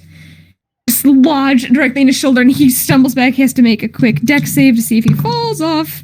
He manages to maintain his balance on top, but now he has this arrow sticking out of his shoulder. He's not having a great day. It's actually Jin's turn. She has to wait until she gets a little bit closer, but she starts preparing her lightning spell. As, in the meantime, Talavin, it is your turn. What do you do? I ride up, see Jacob get crossbow bolts almost to the heart. It's Wyatt. Wyatt, sorry. I don't know. And I'll just like ride up next to him, and I will, as I'm like, because it's a bonus action to light up one of my lightning sword things, whatever. I'll like nick myself as I'm like getting it out, but then I'll like ride up to him and hit him with my preserve life for 12 points as my action. How many times can you do that? Once a day, and it has been a few days since I helped Buttercup. Once per long rest. As you run by, you actually end up grabbing the arrow and yanking it out. That's not very nice. When you make contact with the shaft of the arrow, the energy goes and instantly, you can watch as it arcs in these little bits of lightning energy and immediately helps heal up the wound. He lets out another gasp, but looks over and sees that he's not bleeding profusely from this particular injury as you continue to ride. So that was your action and your bonus action and your movement. You are now in all of the combat. And you all can now see, as you all have gotten closer, there are 9 individuals. 2 or 3 of them are looking pretty gnarly, while some of them have remained untouched. How many individuals? 9. 9, and how many 9. look like bad guys? It's the 9 bad guys. Oh, wow. Those are the 9 bad guys. 9 bad guys. Copy on 9 Mhm. bad guys. At this, you actually see, emerging from one of the tops, this other individual, much taller, much broader than the others, as he stands up on top of his... He's king of the log pile. As he stands up on top, you can only barely make out this scarred eye. He is going to... actually, yeah, as he sees you all riding up, he's going to take his dagger and give it a nice hearty chuck at the person who you just healed, Talavin. Oh! Not knowing exactly what you're capable of. That is 12 plus 5. Why get hit? Why got hit?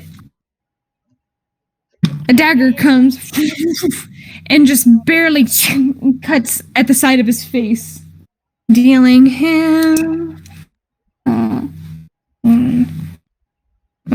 4 points of damage as the dagger just whips through the air and just nicks the side of his cheek.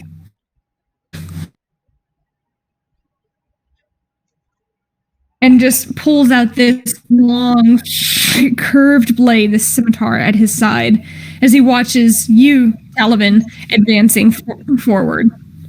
Jacob sees the guys on the ground, and there's a moment where he just gives them this look. And as he passes by, he leans over with his sword and just gives them a slice across the chest. Yikes. It's a natural 19. Is that actually a crit for him? I'm pretty sure it's a crit for Sometimes you can fighters. crit. Wow. No, at some level. At some levels, he can do that. I think like with certain kinds of swords, it's a crit. No, he just has a long sword. Okay. Oh no, there's like a But as certain kind of meat you can take too. Yeah. As he leans down and swings, it just slices the guy's chest, and he also takes that moment and sees the guys up on top. Yeah, and he's actually going to try and throw his sword. He's using his strength to try and get the guy in the back who just shot his buddy.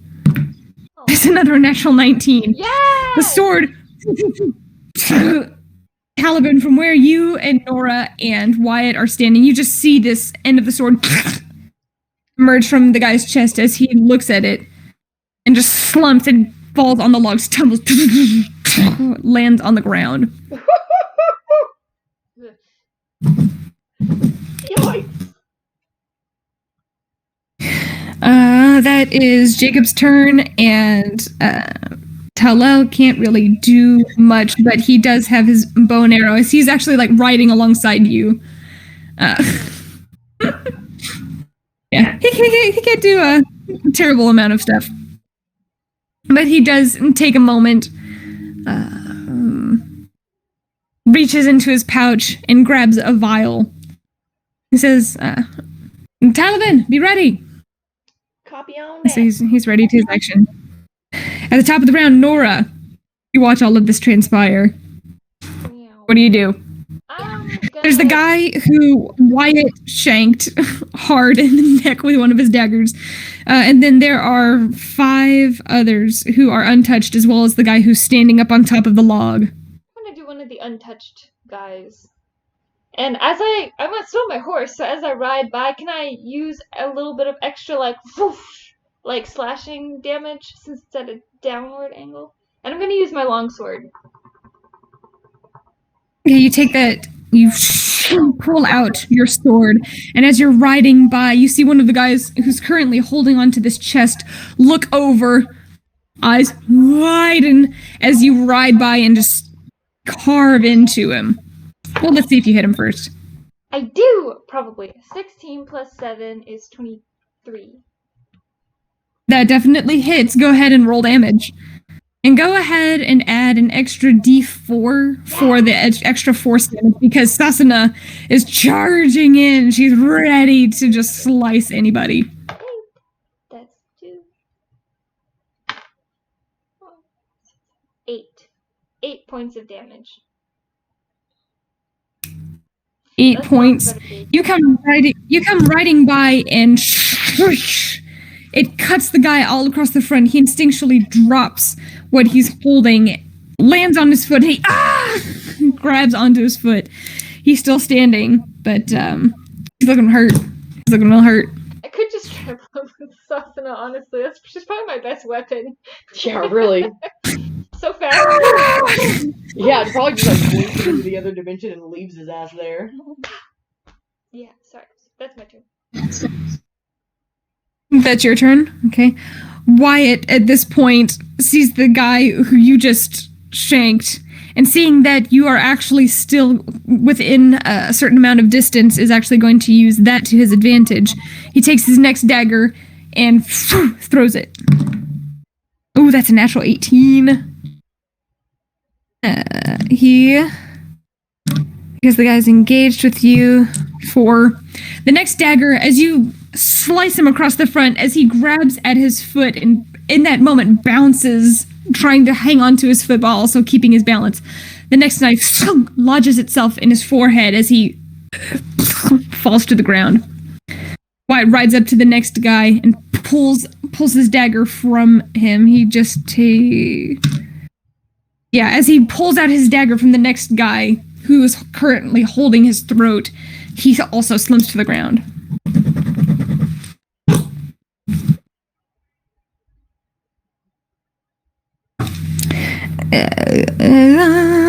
It is now their turn.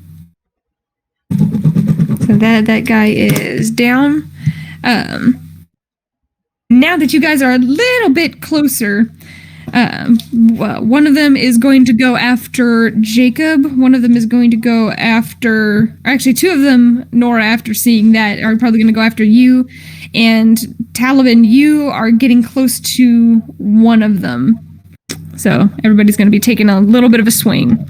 Nora, you first. The 2 come at you. One of them misses entirely. Sasana dodges off to the side as you're riding. The next one, however, gets a natural 20 as he swings the sword at your leg. And cuts off her leg, and now she gets... I'm kidding. Oof. It's 13 points of slashing damage as Sasana goes off to the side. This person was currently in the process of swinging their sword, and as she dodged off to the side, she dodges into them, unfortunately, and the blade just carves into your left leg. while the other guy misses entirely, just swings wildly. The next one, Jacob. That's a natural 18 for him. He only takes 4 points of damage.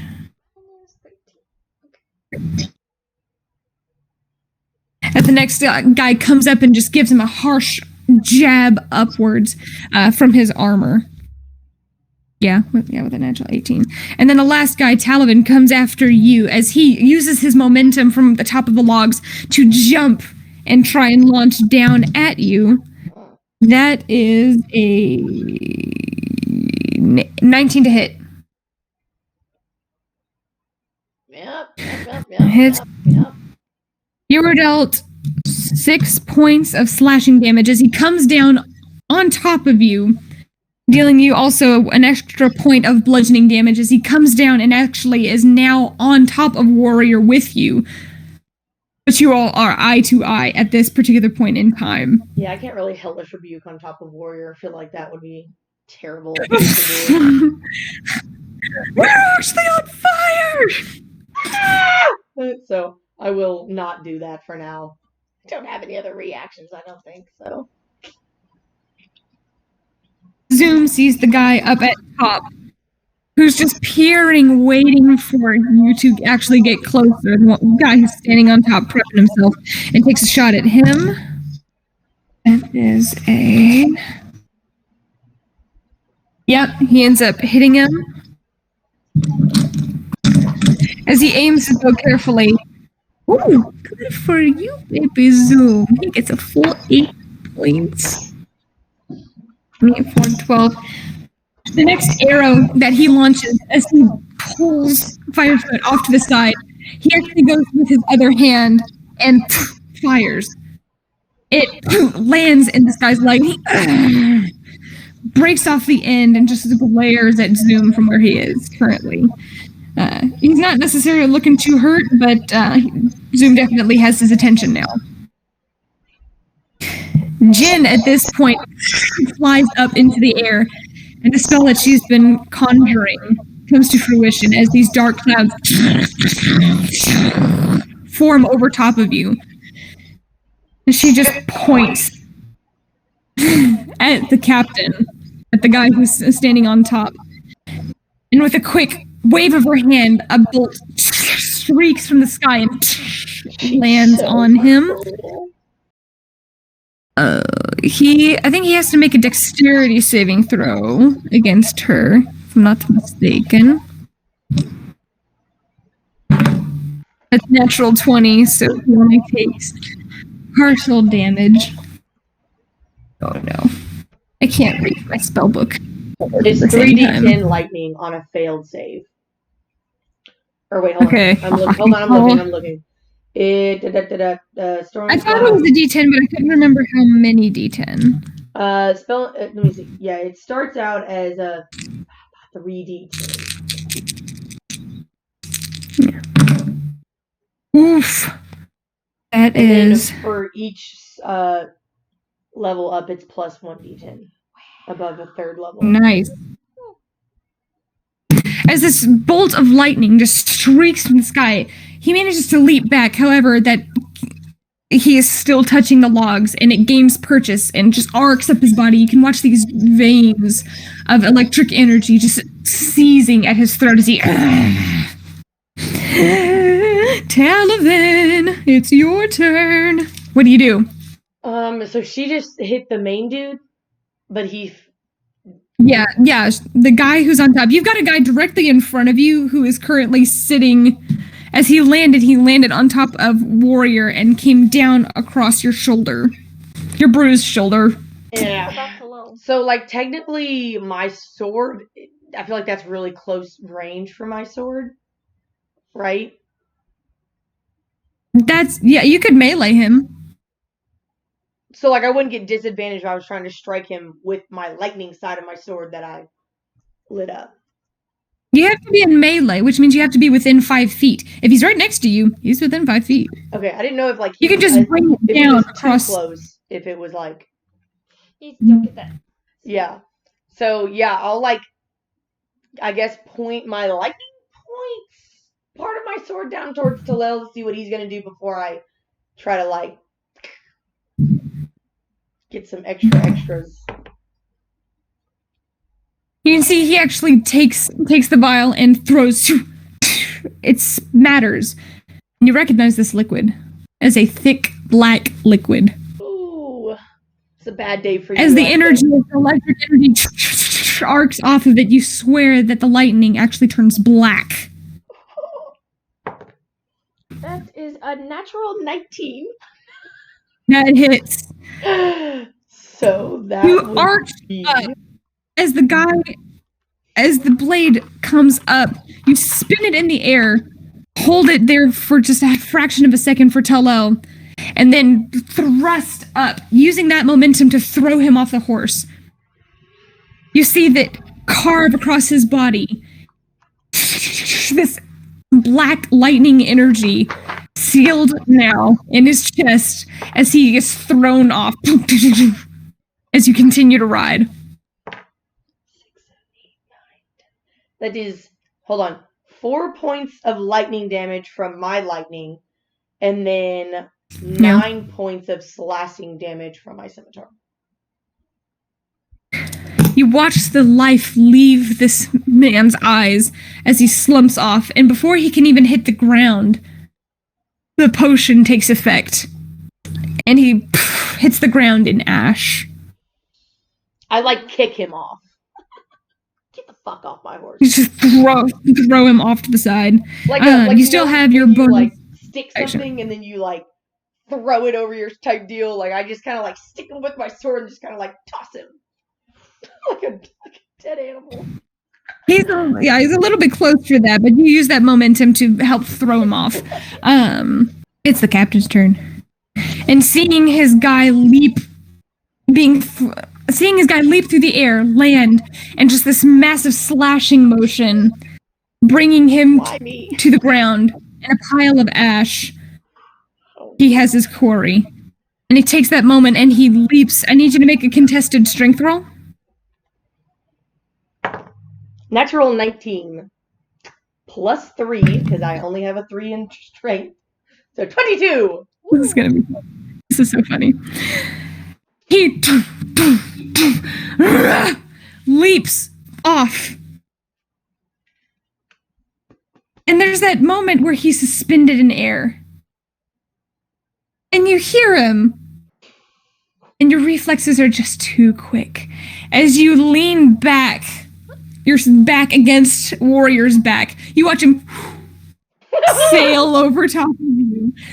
And land on the ground. That's what a natural 1 looks like, ladies and gentlemen.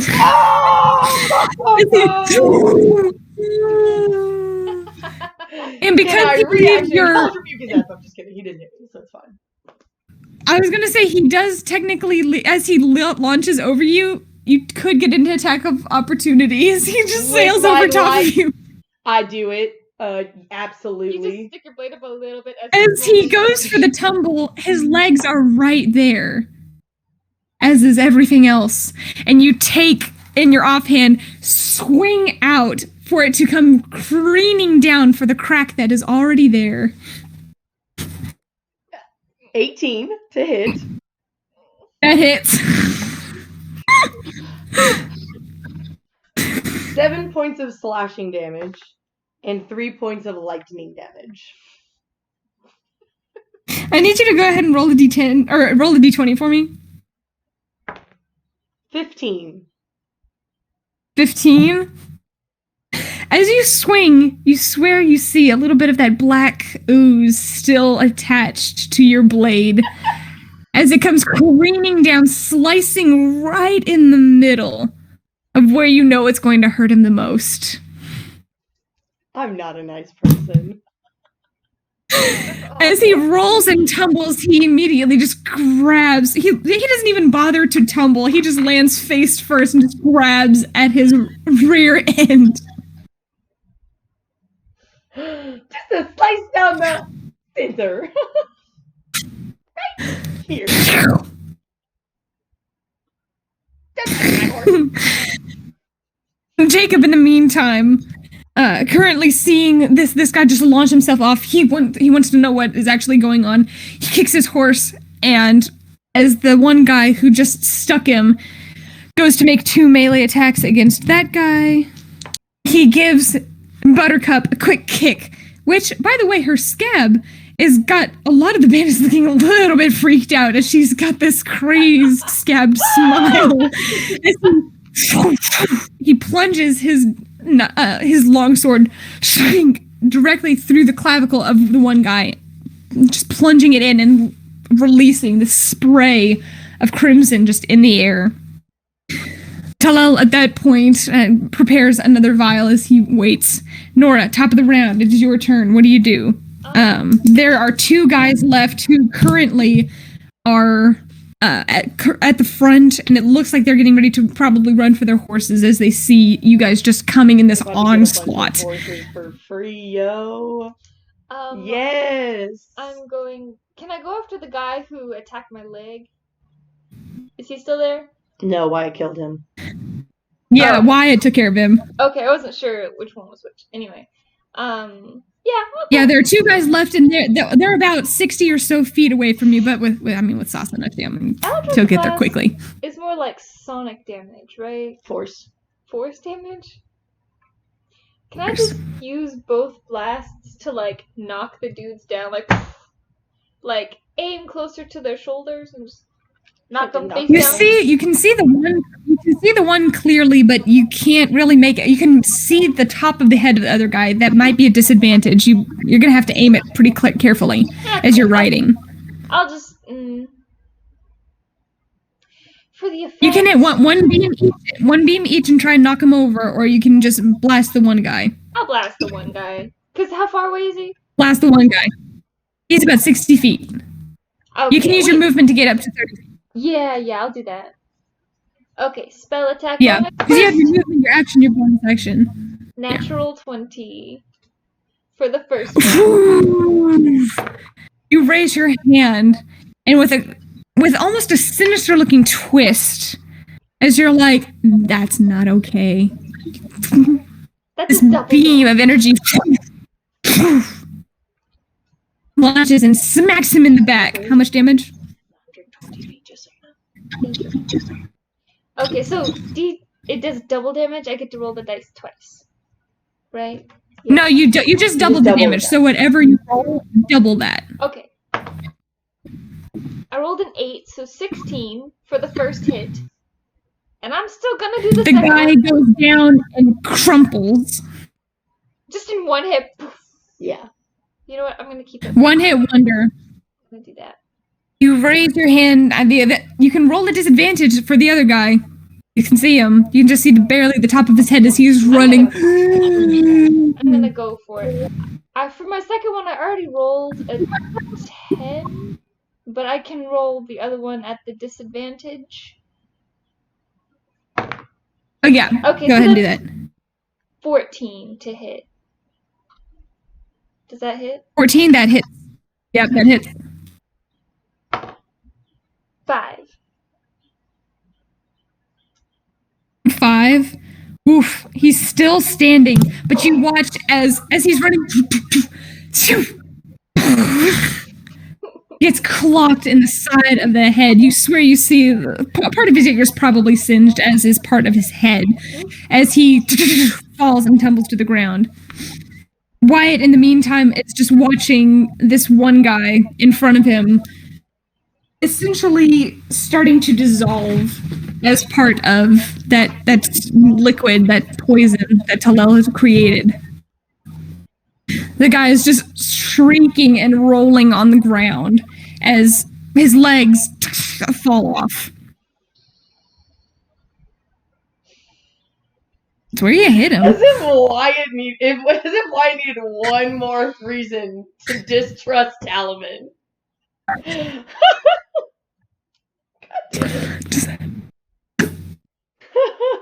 His eyes gonna fall on the saddlebag and see Talal, who's craning over. He's looking. Do you need another? He just shouts off to you. The other guy is currently in the process of trying to scramble up. How many Jacob shouts to you guys. There's one left, and the one guy's on his way out.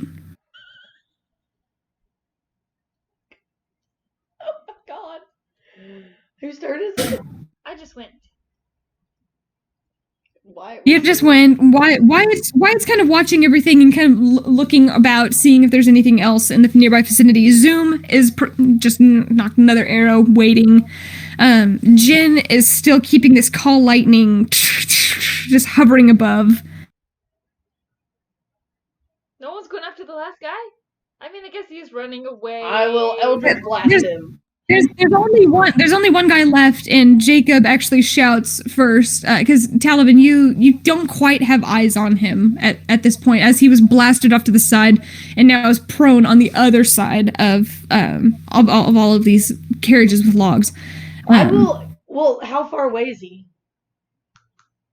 From you right now, he's about you were behind Nora, so that would be around like 70 or so feet, 70, 80 feet. So I couldn't get there if my horse flew over the log. He could try. But just from the other side, you hear Jacob shout, do we kill him or leave him alive as captive? Get him. Catch him? Because get him kind of sounds like kill him. Capture him. Okay. Snag him. I don't know. Got it. Wyatt gets here and begins going around to the different people. Some of them look like they've been tied up and thrown kind of in the back of the cart. Some of them have been dragged off and are bloodied. Some of them have black eyes. He just begins helping them up. Goes over to the one, starts unlatching, or starts cutting at the ropes, getting everybody off. At the end of it, there are only about 7 or 8 people who are there are 8 people who were helping to man the carts, but many of them are a little bit older and thinner, faces slightly gaunt, just dressed in very, very simple clothes. But all of them are coming up. Thank you. We've been having so much trouble with all of these bandits coming and taking our product. We can't have that. We can't have them take the trees. Thank you so much. And some of them are coming up and shaking your hands, going over. One of them is actually a young woman. She actually goes and involuntarily, as she is freed, hugs Wyatt, and you just see he's like, no. No, just pulls her off and immediately stalks away. Oh! No. Just...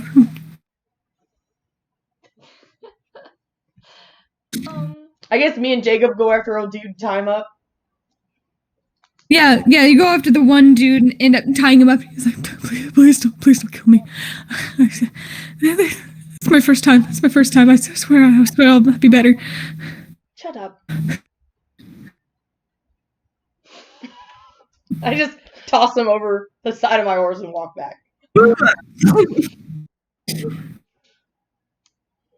Jin releases her spell, and now that this lightning and thunder just are raining down over top of you, the area becomes a little bit brighter. It's a slightly overcast day. I mean, you can still make out elements of the sky, but the clouds do cover the vast majority of the sun's light.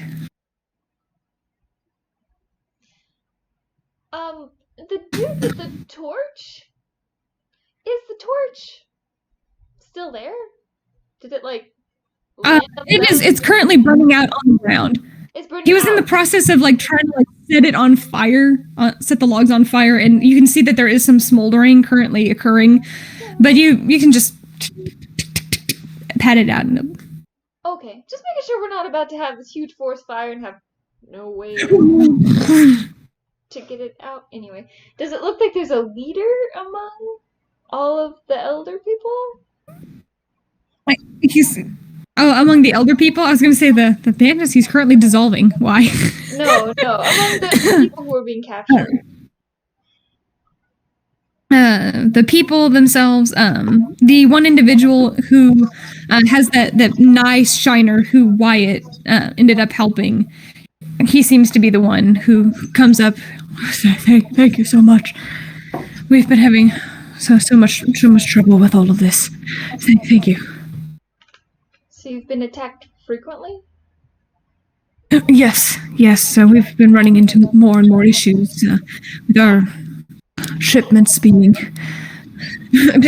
taken, burned for whatever their reasons are. So you all sell lumber? We're currently shipping out as much lumber as we can. To who? We're shipping it further to the east. Further east? The fuck's east from here?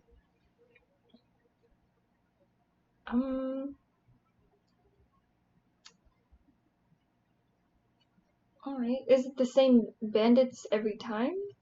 Did they grow in number? I don't know. Are they just burning all of it? Or do they take it with them?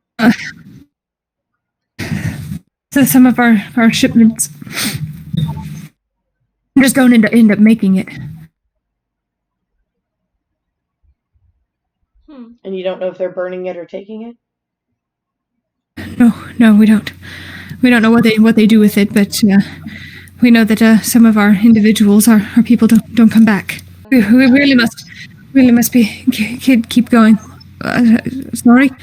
How long has this been going on? Months, years. Years. And you don't know where you're shipping this to? You just know it's going east? Just to the east. Destination? I believe the place is called Arcala. It has been years, hasn't it? Yes, years.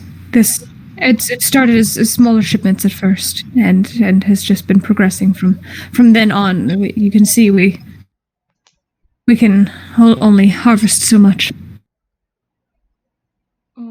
Nora looks like kind of word harvest the tree. She understands that like nature and stuff, and you have to kill it, but just like to kill trees in massive production is it's fine. Anyway, let's see.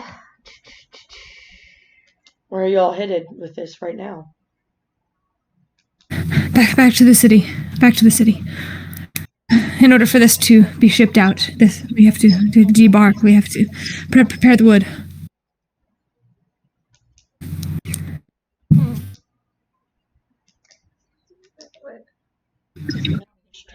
Okay. Let's go interrogate the bandit. Oh yeah. Curiously, so do these people have separate horses from the bandits' horses? Yes, the horses are still affixed to the carts themselves, and then there are some horses that are kind of scattering at the moment that seem to belong to the bandits. I will chase them down. So it also looks it takes you the better part of... Sorry, go ahead. No, I was going to say it takes you the better part of like 30 or so minutes to end up chasing all of them down. How many do I get? 6? 9? You end up getting 8 of them. One of them had already taken off. One of the horses had already bolted too far for you to consider go get. Yeah, well, I ain't got sus. I ain't trying to chase that far. So it looked like the bandits were kidnapping these people because they were tied up in carts. You can make an intelligence check. Okay. Or are you asking him? I'm intelligencing it. Because you said the people were tied up, like why wouldn't they just kill them? Yeah. Intelligence check. 15. 15. Because they were tied up, it seems like they were trying to subdue them and then take everything. Take everybody. You're not sure for what purpose, but the people probably were being kept alive. For a reason, okay. Yeah. Yeah, Crystal doesn't know about that either. I was gonna feel bad about like killing these people, but you know they were about to human traffic these dudes, so no, I don't feel bad. We have that one bandit. If you want to interrogate him while I'm chasing horses down. Yes, I'm going to interrogate the one dude. You put him on the back of your horse? Well, I probably dropped him off at some point. Okay. He was just far away, so then I know I carry him. Okay. I mean, I have advantage on intimidation checks if you want to call me you, but I know you're still mad. I'm gonna take the bandit dude and. Yeah. Why are you trying to take all these people's stuff? Money. You're trying to kidnap the people too? He said round everyone up. Yeah. He? And I gestured to the ashes. He told you that? Yeah. And you just listened to him? Yeah. Sorry. Yeah.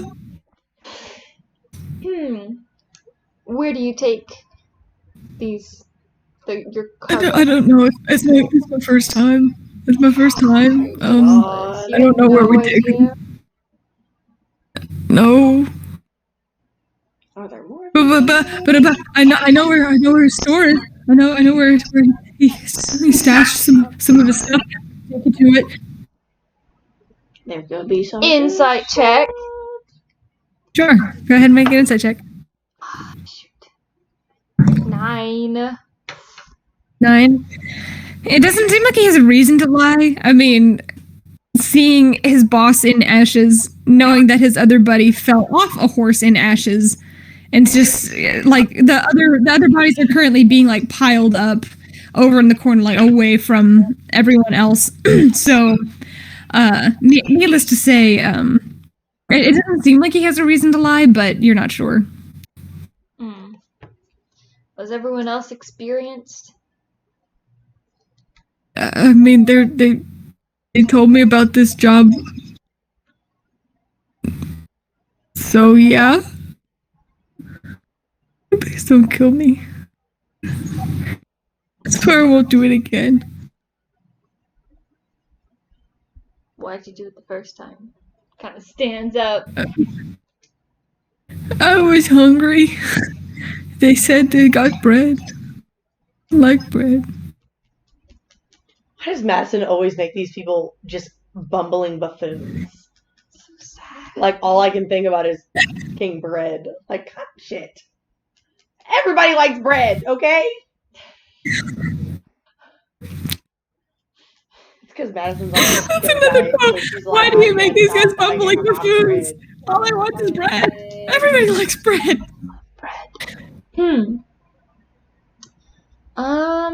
Alright. Let's see. Are there other groups like yours that you know of? No. We kind of had a run of the market, I guess. I mean, no one else is through this area that I know of. It just started. Where's the store? It's way across the field, just on the inside of the woods. Yeah. So he looked across the clear cut place, that field? Yeah. Yeah. It should not be a field. It's pretty far out, and it's just in the wood line right by the river.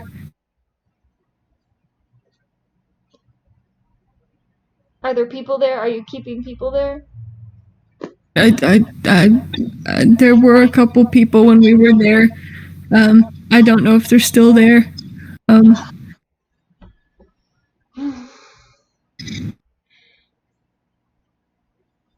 How many more of you are there? It was just us.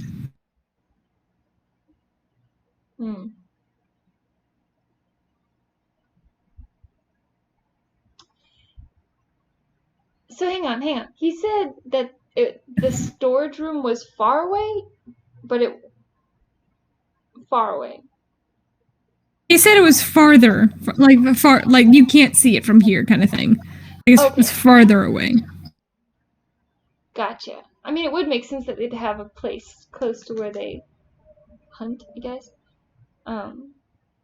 So how long would it take to get there? Couple days. Days. It's not worth it. But there might be people there. There's a little road he takes that leads out of the town. Alright. The dude's tied up, right? Yeah, he's secure. Okay, Nora's gonna get up. And Jacob's standing right there with his long sword just embedded in the dirt. He hasn't even bothered to clean it off from the other guy. He's just hand resting on the top, watching the guy. Mm-hmm. Did I mention Talavin, Nora you make it back about this time. Did I mention Nora was like kneeling in front of him? Like. Yeah. Okay, just making sure. Wyatt, at this point, he's actually going around to the different bodies. Says he's actually in the process of searching all their pockets.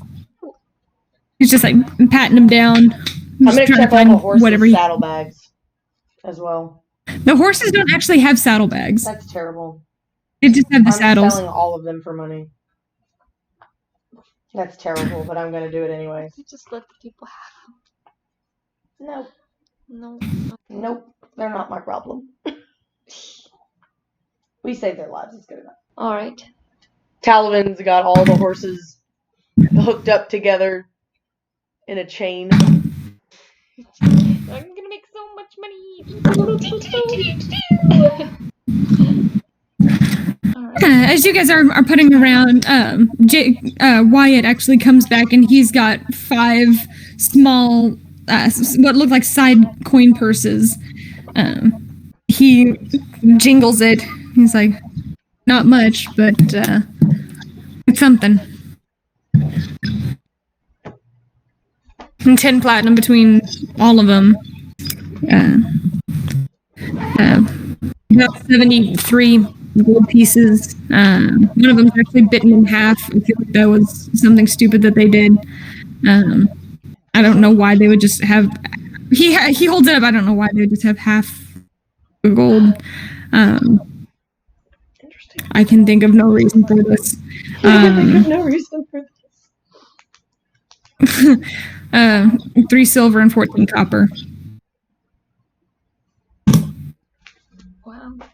They also have this nice bundle of twine.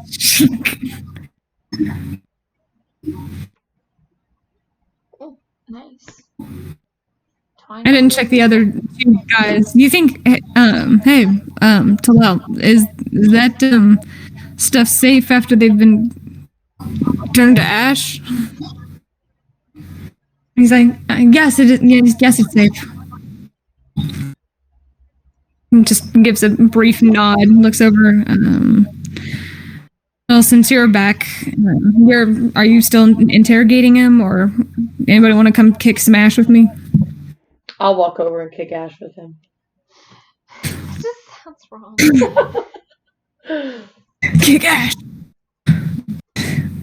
You go over and start ruffling through. Go ahead and make an investigation check with advantage because he's helping you. 24. 24. Are you checking the the captain guy, or are you checking the guy that you threw off your horse? Which one looks more intact? Captain, he got more shit than old fuckboy over there. Okay. You all start patting through, and some of the clothes are still present, as is the belt. And one thing that catches your eye is where. And, like, you can see that the piles of ash are actually, like, still in a guy of, like, holding on to his rump. As it looks like there are, like, kind of 2 lines leading over. But right near one of the areas, something catches your eye, this little glint. As you are just rummaging through the pockets of the belt, you look through the belt and then just happen to notice that there's something just slightly, it looks like metallic, it just in the pile of ash. Pick it up, because that's what Talavin does. She doesn't know. Shiny.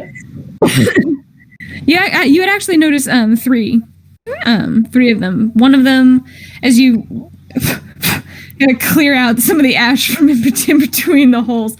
One of them is this beautiful sapphire ring that looks like it's actually raw sapphire that has just been encased and just metal just latched onto the side. Just this nice chunky ingot.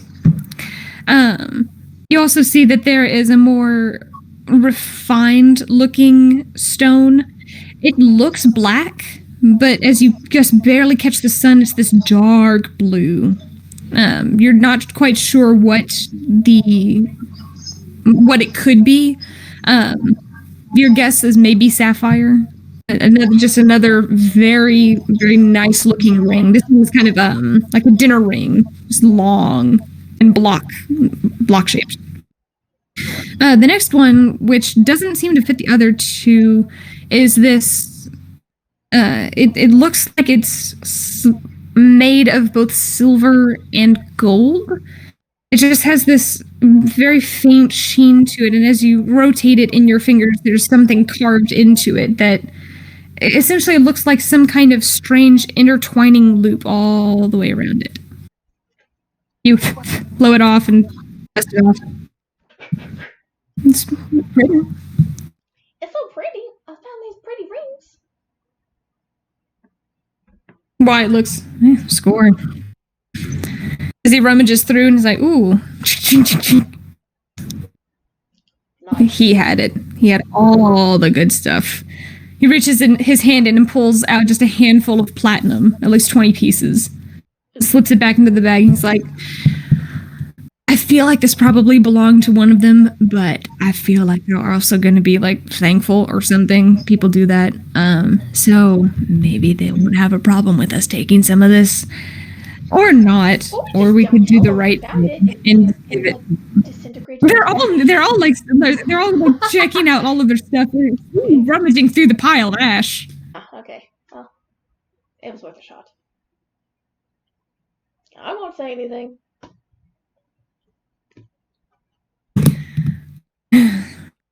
He ends up taking just the handful that he has of the 20 platinum and goes over and he's like, do you guys, is this yours or is it not? And he's like, oh no, it's not ours. But some of the people kind of look over.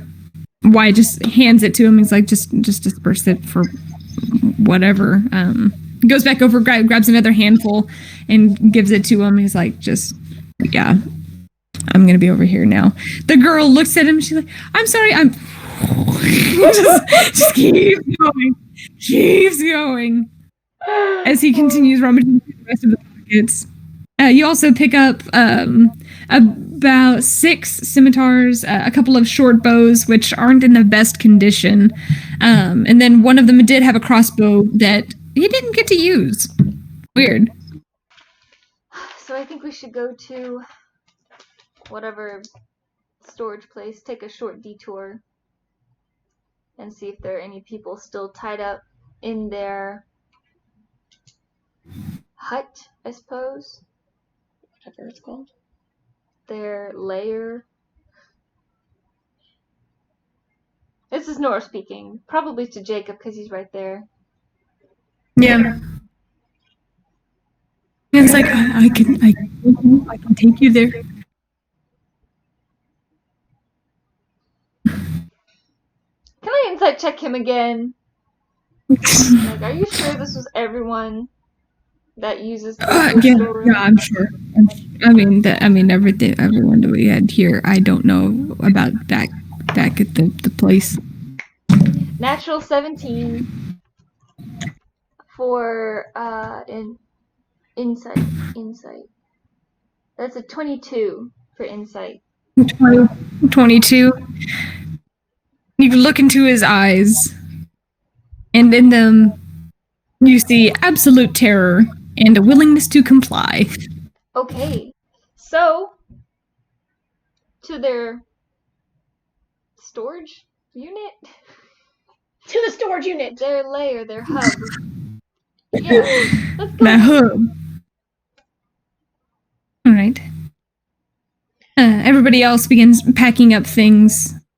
Talavin, what do you do with the rest of the spoils from the captain's belt, or some of the other things that you picked up?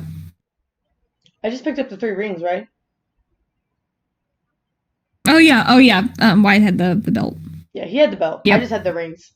I just put them in my bag of holding. For now, I don't have identify. I do. Okay. Oh, I can actually... No, I can't, because I said that I only... Do I get 2 or 3? Do I know 2 or 3 spells? Should be in your book. That's right. It should I have it open be right in here. your... I know. Mostly, I know 3 I'm spells, like, so I have Cure Wounds, Inflict Wounds, and Detect Magic, which I will ritual cast on... Shit, I guess I can't do it on all 3. Well, yeah, I can. I just do Detect Magic and see if they're magical. Okay, you cast Detect Magic, and you are getting a very faint magical aura coming from one of the rings. Cool. One day when Nora talks to me again. It's the silvery gold one. Cool beans.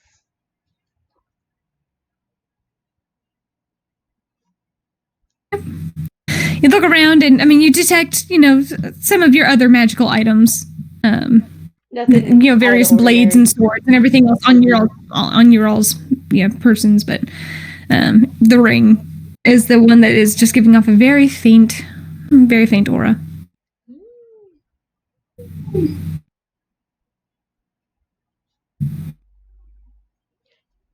Cool. I'll put that one on.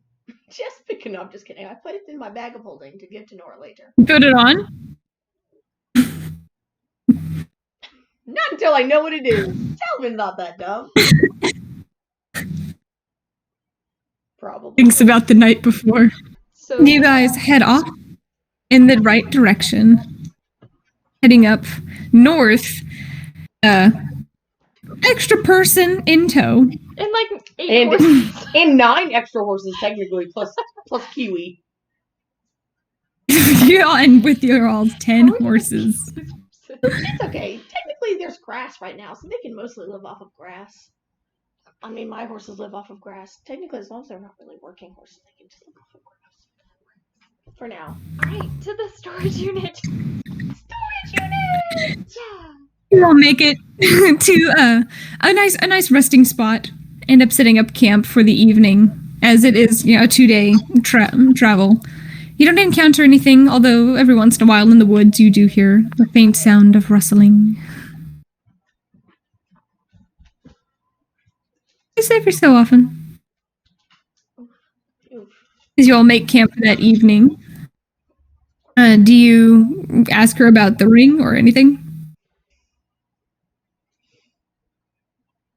Yeah. I'm just gonna, walk over. As long as she doesn't look like she's holding any weapons currently. I'm just gonna be like, hey, so I found this on that one dude I turned to Ash. Well, it's technically Talal did that. And it has a magic aura. Do you want to identify it for me? Or should I just wait till later? If you're busy, it's fine. I can just try it out. Nora sighs. She lets Talavin bumble for a bit, and then sighs and holds out her hand. I'm gonna do the 10-minute identify spell, putting in the middle.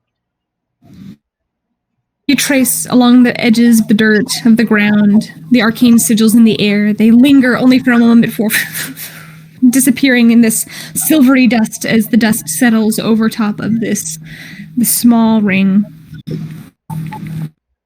The 10 minutes pass, and after the spell takes effect, your eyes glow for just a fraction of a moment, and fact sheets appear. It's spreadsheet! It's a spreadsheet! It's Not Excel! All of the organization you could possibly want. It's all this. You know that after looking at this and looking at its various properties, this is a ring of regeneration. What? You spin it in your fingers, and you look, and you can see that braid is just this kind of eternal loop that goes round and round and round. Based on this, as you understand the overall nature of this particular magical item, this will heal you every 10 minutes. It gives you a little bit of a healing boost. But the other feature which piques your curiosity is that it's more subtle magical aura. This constant healing energy, this desire, for lack of a better term, to make something whole again.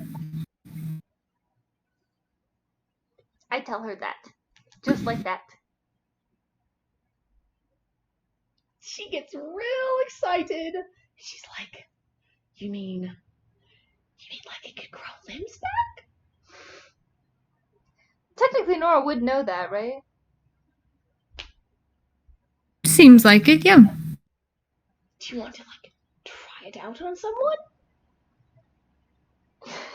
Technically, has Nora healed completely?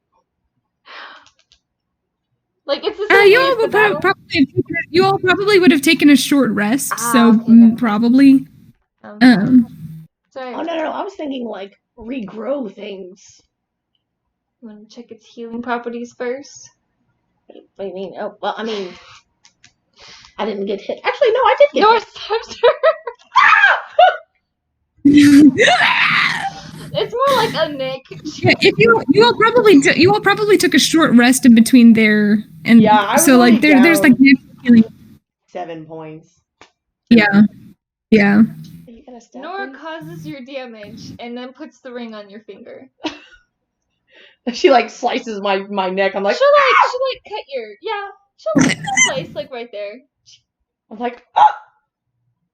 Quickly, And then puts the ring on her finger. immediately slides the ring onto your finger, and there's this very faint, translucent bluish glow to the ring, and it heals up.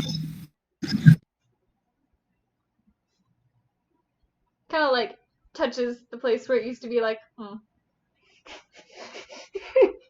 Talvin's like, oh god, is she gonna? Ah! Well, it looks like it works. And it looks like it could also make things whole again.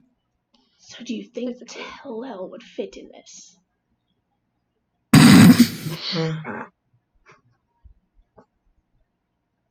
If I put it on a belt, would it be too big? I have slender fingers. It almost might be too small. He can wear it like a crown. He wants to walk around with it. Maybe he could sleep with it around his I arm. feel like you have to have it on. You don't have to have it on the whole time? He could put it around his arm. Why don't you go ask him? I go over to And leave Talel me alone. with the ring. I run over.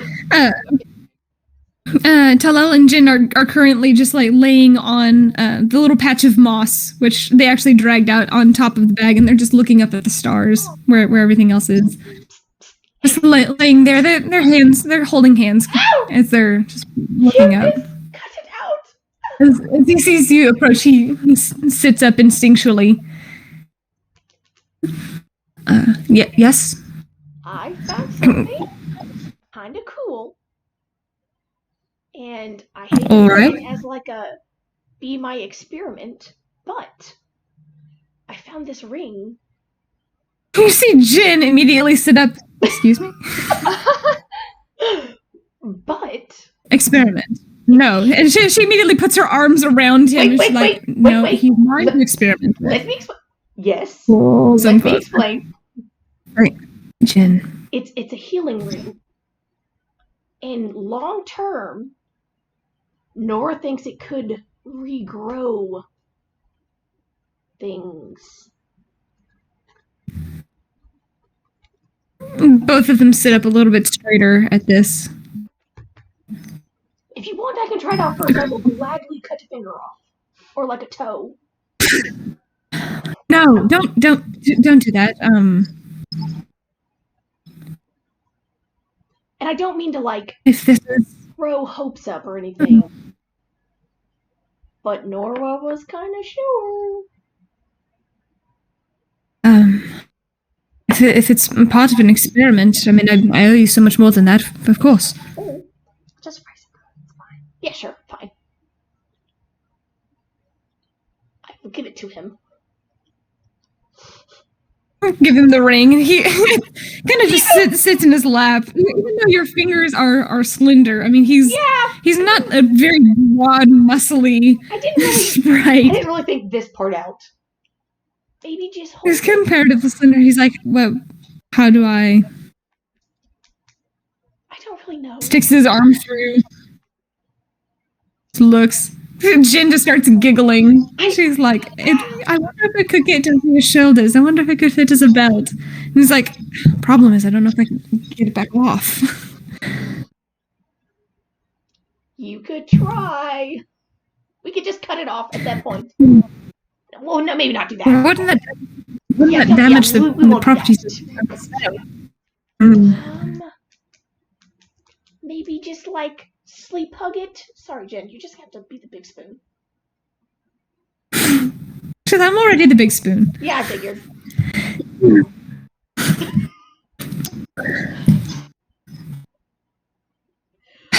we could just try it out for a little while. If it doesn't really work out, we'll figure something out. Okay. Let me know if I can help. Thank you. And we'll let you know. Past giving it to you, honestly. Of course. Okay, cool.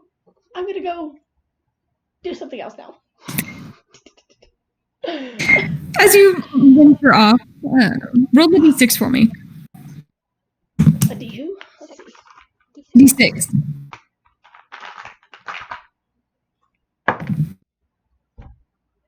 One. Fuck you. Oh, you said 1? Yeah.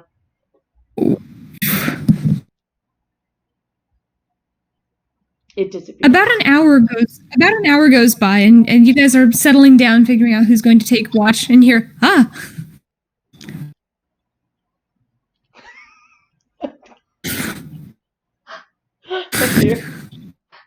Oh, I like walk over and I'm like, are you okay? The ring you see, you can't see it anymore. And you look, and it's actually on his hand, on his finger. Oh. Well, that's cool. I don't know what happened. This just happened. I mean, it fits now. Yes, but how are you going to wear it?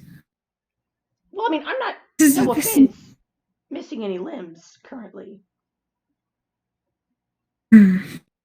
So I think it's kind of for you. I'd rather you have right. it. Right. Well, just letting you know, whatever experiment is going on, it's working. Well, that's encouraging.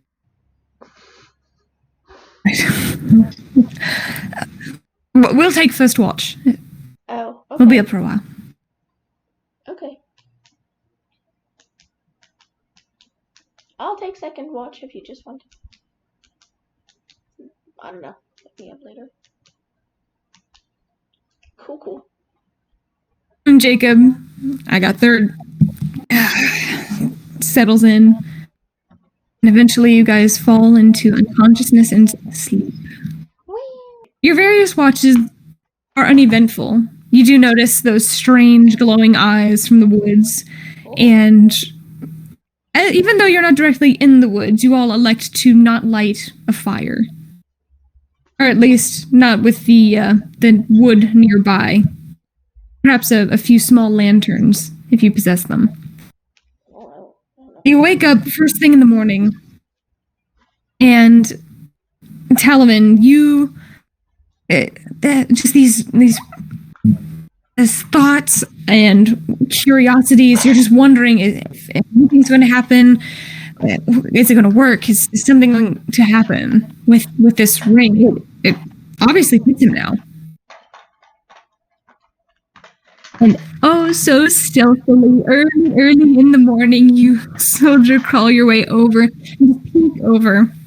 They ended up sleeping on the outside, just curled up. They are spooning in the moss. Yes.